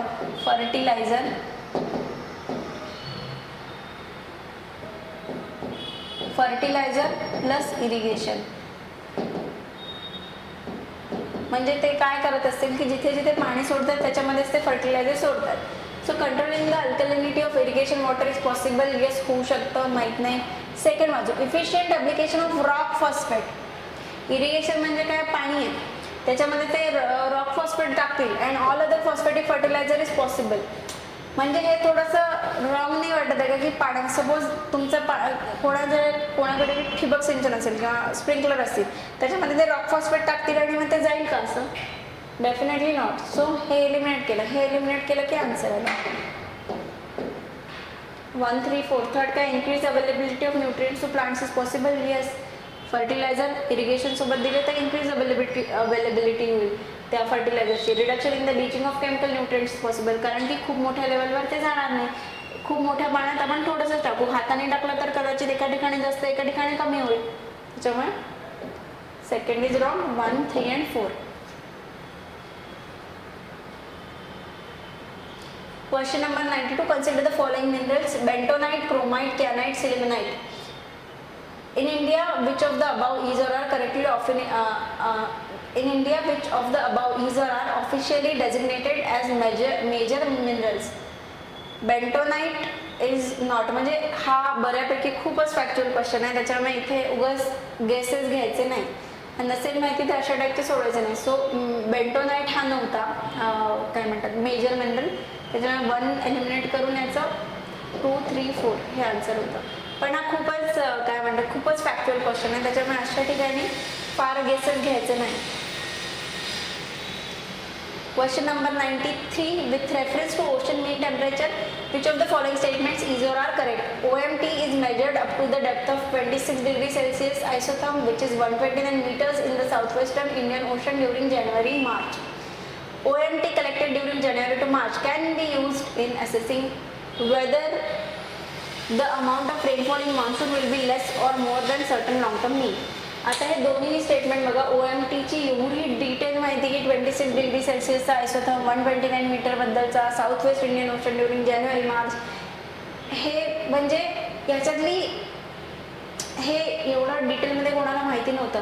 पण ocean mean temperature south western Indian ocean एवढ्या स्पेसिफिक म्हणजे किती नॅरो स्टेटमेंट केलं आहे. पहिली गोष्ट तर 26 डिग्री सेल्सिअस, त्याच्यानंतर 129 मीटर्स, त्याच्यात पण south western Indian ocean during ते पण ड्युरिंग जानेवारी आणि मार्च. डू यू थिंक की याच्यामधली ती सगळी गोष्ट बरोबर देतील? नाही. This was wrong. This is याच्यामध्ये काय म्हणलं very generalistic statement. OMT collected during जानेवारी-मार्च can be used as assessing whether the amount of rainfall monsoon. जानेवारी-मार्च काय कधी पण त्यांनी करा. समजा तुम्ही डिसेंबरमध्ये घेतलं असेल तरी पण त्याचा काही ना काही प्रमाणात मान्सूनचा आपण गेज घ्यायला तर उपयोग करू शकतो ना. So this is a very broader statement. This was right, this is wrong. याच्याशी OMT काय आहे, त्याच्यानंतर OMT काय आहे, त्याच्याशी रिलेटेड काय कन्सेप्ट आहे, ही डेप्थ खरंच ही एवढी आहे का, खरंच 26 डिग्रीचा हे आहे का, आयसोथर्म आहे का, हे चेक करा. खरंच हे साऊथ वेस्टर्न इंडियन ओशन आहे का, ह्या सगळ्या गोष्टी चेक करा. एक गुगल टाकाल त्या सगळ्या गोष्टी मिळतील. पण माझा मूळ मुद्दा असा आहे की इथे नॉलेज देऊन मला तुमचा वेळ वाया घालवायचा नाही आहे. पण मला तुमच्या डोक्यात ही गोष्ट हळूहळू भरवायची आहे की PYQ किंवा जनरल स्टडीजचा जो हा पेपर आहे हा ॲक्च्युली जनरल स्टडीजच्याच डोकं घेऊन जायचं आहे. खूप जास्त स्पेसिफिकेशनमध्ये जायचं नाही. काही काही स्पेसिफिक गोष्टी असतात, हिस्ट्रीच्या रिलेटेड फॅक्ट आहे, काही फॅक्च्युअल आहे, तिथे स्पेसिफिकेशन्स पाहिजेत. पण तुम्ही खूप जनरल डोकं जरी ठेवलं, जनरल नॉलेज जरी वापरलं तरी पण बऱ्याचशा गोष्टी एलिमिनेशनने आपल्याला करता येतात. Question number 94. With reference to chemical fertilisers in India consider the following statement. At present the retail price of chemical fertilizers is market driven and not administered by the government. Ammonia, which is an input of urea, is produced from natural gas. Sulfur, which is a raw material for phosphoric acid fertilizer, is a byproduct of oil refineries. Which of the statements given above is or are correct? So हा पण माहिती असायला पाहिजे की chemical fertiliser, आणि एवढं पण माहिती आहे की इंडियामध्ये जी युरिया आहे that is controlled by state म्हणजे गव्हर्नमेंट. सो त्याच्यामुळे at present retail price of chemical fertiliser is market driven and not administered by the government. This was completely wrong. So हे गेलं 2 इज डेफिनेटली राईट. उरलं 3. Ammonia which is an input of urea is produce from natural gas. Yes. जेव्हा आपण जॉग्रफीमध्ये म्हणजे मला तर माझ्या जॉग्रफीच्या सरांनी हे सगळं सांगितलं होतं की जिथे म्हणजे जिथे पण मायनिंग वगैरे सुरू असतं तर मग किंवा गॅस वगैरे जिथे काढतात, ऑइल जिथे काढतात, तर तिथे या सगळ्या गोष्टी म्हणजे युरिया किंवा नॅचरल गॅस याच्यापासून फर्टिलायझर्स वगैरे हे बाय प्रॉडक्ट्स निघतात. सो कोणी पण जो पण UPSCचा अभ्यास करतो त्यांनी जनरल माहिती ही त्यांना असतेच. त्याच्यामुळे this was right. Sulphur which is a raw material for phosphoric acid fertiliser is a by product of oil refinery. Oil refinery and sulfur, these are very much connected. So this was also right. आणि हा directly जरी माहिती नसेल तरी पण आपण जिथून म्हणजे ओमान किंवा इराण या लोकांकडनं आपले ॲग्रीमेंट्स आहेत फर्टिलायझरसाठी, त्यांच्याकडनं आपण फर्टिलायझर घेतो पण तिकडे प्रोडक्ट करतो. सो हे का बरं, कारण की ते नॅचरल गॅस वगैरे आहेत त्याच्यामुळे या सगळ्या गोष्टी आहेत. सो तसं नाही तर इनडायरेक्टली तुम्ही त्याला कनेक्ट करू शकता. Question number 95. With reference to India's desert national park, which of the following statements are correct? It is spread over 2 districts. There is no human habitation inside the park. It is one of the natural habitats of Great Indian Bustard. Select the correct answer using the code given below. So आता कोणाला माहिती आहे की dessert national पार्कमध्ये 2 डिस्ट्रिक्टमध्ये आहे का नाही, कोणाला माहिती नव्हतं. There is no human habitation inside the park. किती एक्स्ट्रीम स्टेटमेंट आहे. एकाने झोपडी जरी बांधली तरी पण ह्युमन हॅबिटेशन तिथे कन्सिडर केलं जाईल. फॉरेस्ट ऑफिसर आहे, तो स्वतः तिथे राहत असेल समजा, तरी पण ते कन्सिडर केलं जाईल ह्युमन हॅबिटेशन. त्यामुळे हे तर रॉंगच आहे. हे रॉंग झालं. आन्सर डायरेक्ट आपल्यासमोर आहे 1 and 3. सो त्याचा अर्थ हे बरोबरच आहे. It is spread over 2 district. One of the natural habitats of great Indian bustard. हे तर करंट अफेअर्समध्ये होतच त्यावेळेला, त्याच्यामुळे हे तर माहितीच पाहिजे. सो 1 and 3 इज राईट. Question number 96. Siachen glacier is situated to the east of Aksai Chin. परत मॅपिंगचा. आणि त्यावर्षी तर बऱ्यापैकी हे न्यूजमध्येच होतं. हा विजनच्या PT 365मध्ये वगैरे किंवा म्हणजे मंथली मॅगझिनमध्ये कितीतरी वेळेला हा मॅप आला होता. अक्साई चीन आणि अक्साई चीन झालं, त्याच्यानंतर सियाचीन ग्लेशियर झालं, या सगळ्या गोष्टी. त्याच्यामुळे हा खूप करंट अफेअर्सशी रिलेटेड होता. East of layer, north of Bill Gate, north of Nubra valley. North of Nubra valley याचा आन्सर आहे, पण हा पूर्ण मॅपिंगशी रिलेटेड क्वेश्चन आहे आणि बऱ्याचदा हा मॅप त्याच्यासाठी मी इथे आता तुम्हाला दिसतंय की नाही माहिती नाही, पण सियाचीन ग्लेशियरचा जरी माहिती असेल तरी इथे नुब्रा व्हॅली आहे. इथे आता मला वाटतं हे दिसतच नाही आहे, त्याच्यामुळे मी फार एक्सप्लेन करून पण फायदा नाही. पण तुमचे जे मॅप्स आहेत त्याच्यामध्ये पण तुम्हाला नुब्रा व्हॅली कळेल. सो त्याच्यावरून कळेल की अच्छा इथे आहे. पण हा त्यावर्षी एनिवे खूप करंट अफेअर्समध्ये होता मॅपिंगचा क्वेश्चन आणि बऱ्याच लोकांनी म्हणजे बऱ्याच ठिकाणी त्याचा दिलेलाच होता. हा एवढाच मॅप ते द्यायचे आणि इथे हा एवढाच मॅप द्यायचे आणि तिथे सियाचीन ग्लेशियर, अक्साई चीन वगैरे या सगळ्या गोष्टी होत्याच त्याच्यामध्ये. त्यामुळे मॅपिंग पण कंटिन्युअस बघायलाच पाहिजे. With reference to the history of India consider the following pairs famous place present state. Bhilsa Madhya Pradesh, Dwarasamudra Maharashtra, Girinagar Gujarat, Sthaneshwara Uttar Pradesh. Which of the pairs given above is are correctly matched. So याच्यामध्ये ना परत त्यांनी एलिमिनेशनला जागा दिली आहे. आता मला इतक्या वेळेला मी हा चार्ट म्हणजे तुम्हाला दाखवला आहे ना की ह्या एका चार्टमधनं मिनिमम 8 ते 10 क्वेश्चन सॉल्व्ह झालेले आहेत. सो मिनिमम म्हणते मी, त्याच्यापेक्षा तर जास्तच झाले असतील पण डनी. आता द्वारसमुद्र महाराष्ट्र, इथे ना मी यादवाच, होयासाळा, फॅलेबिडू आणि द्वारसमुद्र. तो होयासाळा कुठे होते, ह्या साईडला खाली होते. महाराष्ट्र कुठे, इकडे यादवांचा महाराष्ट्र, इकडचा एरिया. सो होयासाळा, फॅलेबिडू, द्वारसमुद्र. सो याच्यावरनं मला हे कळलं की नाही, हे डेफिनेटली महाराष्ट्रामध्ये नाहीच आहे. So this is wrong. 2 cut झाला, हा ऑप्शन गेला, हा ऑप्शन गेला. म्हणजे 1 is definitely right, Bhilsa Madhya प्रदेश. आणि एनिवे भिल्सा मध्य प्रदेश हे माहितीच असायला पाहिजे. दुसरे गिरीनगर आणि स्थानेश्वरा. स्थानेश्वरा म्हणजे काय, ठाणेसर, हर्षाची डिनास्टी जिथून आली. हे कुठल्या साईडला, हरियाणा साईडला, उत्तर प्रदेशमध्ये नाही आहे. त्याच्यामुळे गिरीनगर, गुजरात. सो 1 आणि 3 आर द आन्सर. आणि गुजरातमध्ये गिरीवरून कळायला पाहिजे. 1 आणि 3.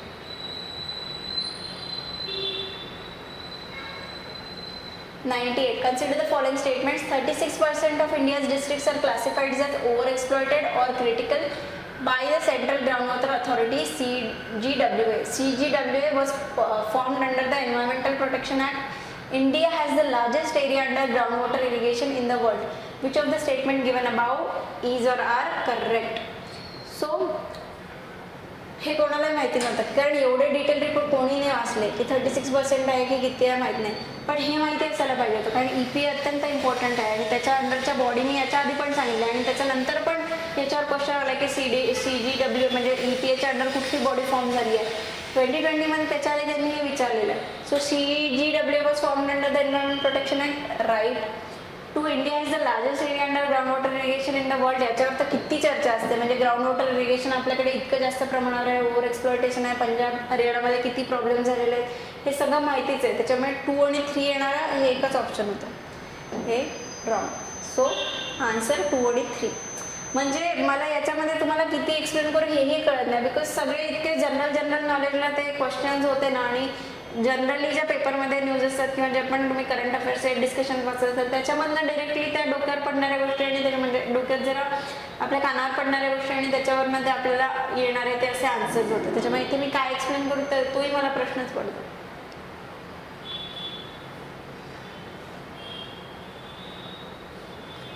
Consider the following statements. Jet streams occur in the northern hemisphere only. Only some cyclones develop an eye. The temperature inside the eye of a cyclone is nearly 10 degrees Celsius lesser than that of the surroundings. Which of the statements given above is or are correct? So जॉग्रफीचा question आहे, concept related question आहे. So जो पण geography करतो, jet stream occur in the northern hemisphere only, हे आहे का नाही, दोन्ही हेमिस्फिअरमध्ये. तर जेट स्ट्रीम म्हणजे फास्ट जाणार आहे अप्पर ॲटमॉस्फिअरमध्ये. So this was wrong, this gone. So second is definitely right. Only some cyclones develop नाही. हो, जर का सायक्लॉन ही कन्सेप्ट माहिती असेल तर ते पण कळेल. The temperature inside the eye of a cyclone is nearly 10 degree lesser than that of the surroundings. The temperature inside that. So इथे त्यांनी प्रेशरला चेंज केलं की ते त्यांनी प्रेशर डिफरन्स असतो ना की हे काय म्हणतात टेम्परेचर. बट स्टील आता कसं म्हणजे छोट्या छोट्या गोष्टी पण आपल्या NCERTचं हे बुक आहे त्याच्यामध्ये मी हे रेफरन्स दाखवलं आहे. छोट्या छोट्या गोष्टी म्हणजे छोट्या त्यांनी जे हे पण दिले आहे डायग्राम्स त्या पण किती महत्त्वाचे आहे ते इथून कळेल. सो इथे ना सबसाइडिंग वॉर्म एअर म्हणजे इथे टेम्परेचर वॉर्म असणार आहे, ठीक आहे. तर ते पण नाही केलं तरी पण आपण किती मायन्युटली ऑब्झर्व करायला पाहिजे बघा. इथे T2 आहे म्हणजे इथे किलोमीटर दिलेलं आहे त्यांनी आणि टेम्परेचर दिलेलं आहे. सो टेम्परेचर इथे असं असं असं असं म्हणजे हा आउटर पोर्शन आहे, हे कमी आहे. त्याच्यानंतर आयमध्ये ते वाढतं आहे, हे इथे वाढलेलं दिसतं आहे टेम्परेचर. परत ते T2चा जो आयसोथर्म आहे तो इकडे गेलेला आहे. सो आपल्याला इथे कळतं की आयच्या बाजूचा जो एरिया आहे तिथे कमी टेम्परेचर आहे पण आयमध्ये जास्त टेम्परेचर आहे. इथे पण T1चा जो आहे आयच्या बाजूला कमी आहे पण आयमध्ये ते वाढून परत आयच्या आजूबाजूला ते परत कमीला जात आहे. त्याऐवजी प्रेशर जर का पाहिलं तर प्रेशर काय होतं की P2चा जो आहे इथे प्रेशर इथे थोडंसं जास्त आहे ते ड्रॉप होत आहे इथे आयमध्ये आणि ते इथे वाढतं आहे. इथे पण प्रेशर बघितलं तर या साईडला जास्त इथे तर ते पूर्णच ड्रॉप झालेलं आहे, इथे पण ऑलमोस्ट 0 प्रेशर आहे. सो हा एवढा जरी तुम्ही डायग्राम जरी पाहिला तरी पण या पण गोष्टी अशा म्हणजे बसतात डोक्यामध्ये की अच्छा टेम्परेचर तर इथे हाय आहे. कन्सेप्च्युअली तर जेव्हा पण सायक्लॉन आपण शिकतो त्याच्यामध्ये कन्सेप्च्युअली तर हे कळतं की इथे टेम्परेचर जास्त आहे, पण ते नसेल तरी पण हे असे डायग्राम्स पण जरी मायन्युटली जर का आपण ऑब्झर्व केलं तरी पण हे आन्सर मिळतात आपल्याला इथे. सो याचा answer C2 only some cyclone develop आहे आणि इथे the temperature inside the eye is nearly 10 degree lesser नाही आहे, जास्त असतं इनफॅक्ट आयमध्ये टेम्परेचर, प्रेशर कमी असतं. 100 question. Among the following tiger reserves which one has the largest area under critical tiger habitat. यावर्षी 2020 मध्ये त्यांनी खूप प्रोटेक्टेड एरियाजवर खूप क्वेश्चन विचारले होते. आता क्रिटिकल टायगर हॅबिटेट कोणाचा किती हे एवढं कोणी वाचलं होतं पण हे माहिती होतं की नागार्जुन सागर श्रीशैलम हा लार्जेस्ट टायगर रिझर्व आहे, त्याच्यावरून डिरेक्टली हा आन्सर यायला पाहिजे होता. सो कॉर्बेट काय, रणथंभोर काय, सुंदरबन्स हे सगळं बघितलं, हे सगळं माहिती पाहिजे. बट स्टील हा आणि हा बऱ्यापैकी करंट अफेअरच्या प्रत्येक सोर्समध्ये दिलं होतं की Nagarjuna Sagar Srisailam this was the largest tiger area. So जो लार्जेस्ट असेल त्याचाच क्रिटिकल एरिया असं असेल का की बाबा हा खूप मोठा टायगर रिझर्व पण त्याचा कोअर एवढाच आहे म्हणजे क्रिटिकल टायगर रिझर्व एरिया असं एवढा मोठा बफर तर नाही देणार definitely. This will be Nagarjuna Sagar Srisailam tiger area. So अशा पद्धतीने आपले 2025 पासूनचे 2025 झाले तिथपासून ते 2024 ते 2020 पर्यंतचे संपूर्ण आपण क्वेश्चन्स डिस्कस केले आहे. सो माझा या सगळ्यांमधनं एकच उद्देश होता की तुम्हाला खूप सिम्प्लिफाय करून त्या कन्सेप्ट कळल्या पाहिजे किंवा खूप सिम्प्लिफाय करून ते क्वेश्चन्स तुम्हाला कळले पाहिजे की अच्छा एवढ्या नॉर्मल लेवलला येऊन आपल्याला सोडवायचं आहे. UPSC आहे म्हणजे त्या बर्डन खाली येऊन खूप काहीतरी स्पेसिफिक आपण सोडवतो आहे आणि खूपच काहीतरी कठीण गोष्ट आहे ही न राहता ती किती सोपी गोष्ट आहे आणि प्रिलिम्स क्लिअर करणं किती सोपी गोष्ट आहे हाच माझा एवढा उद्देश होता. सो याच्या पुढे पण काही आता आपण मेंटरशिप बॅचमध्ये भेटूच आणि याच्या पुढे पण काही जे पण माझे ऑब्झर्वेशन्स असतील त्याच्यासाठी मी छोटे छोटे व्हिडिओज पोस्ट करत राहील. ओके, चलो थँक्यू.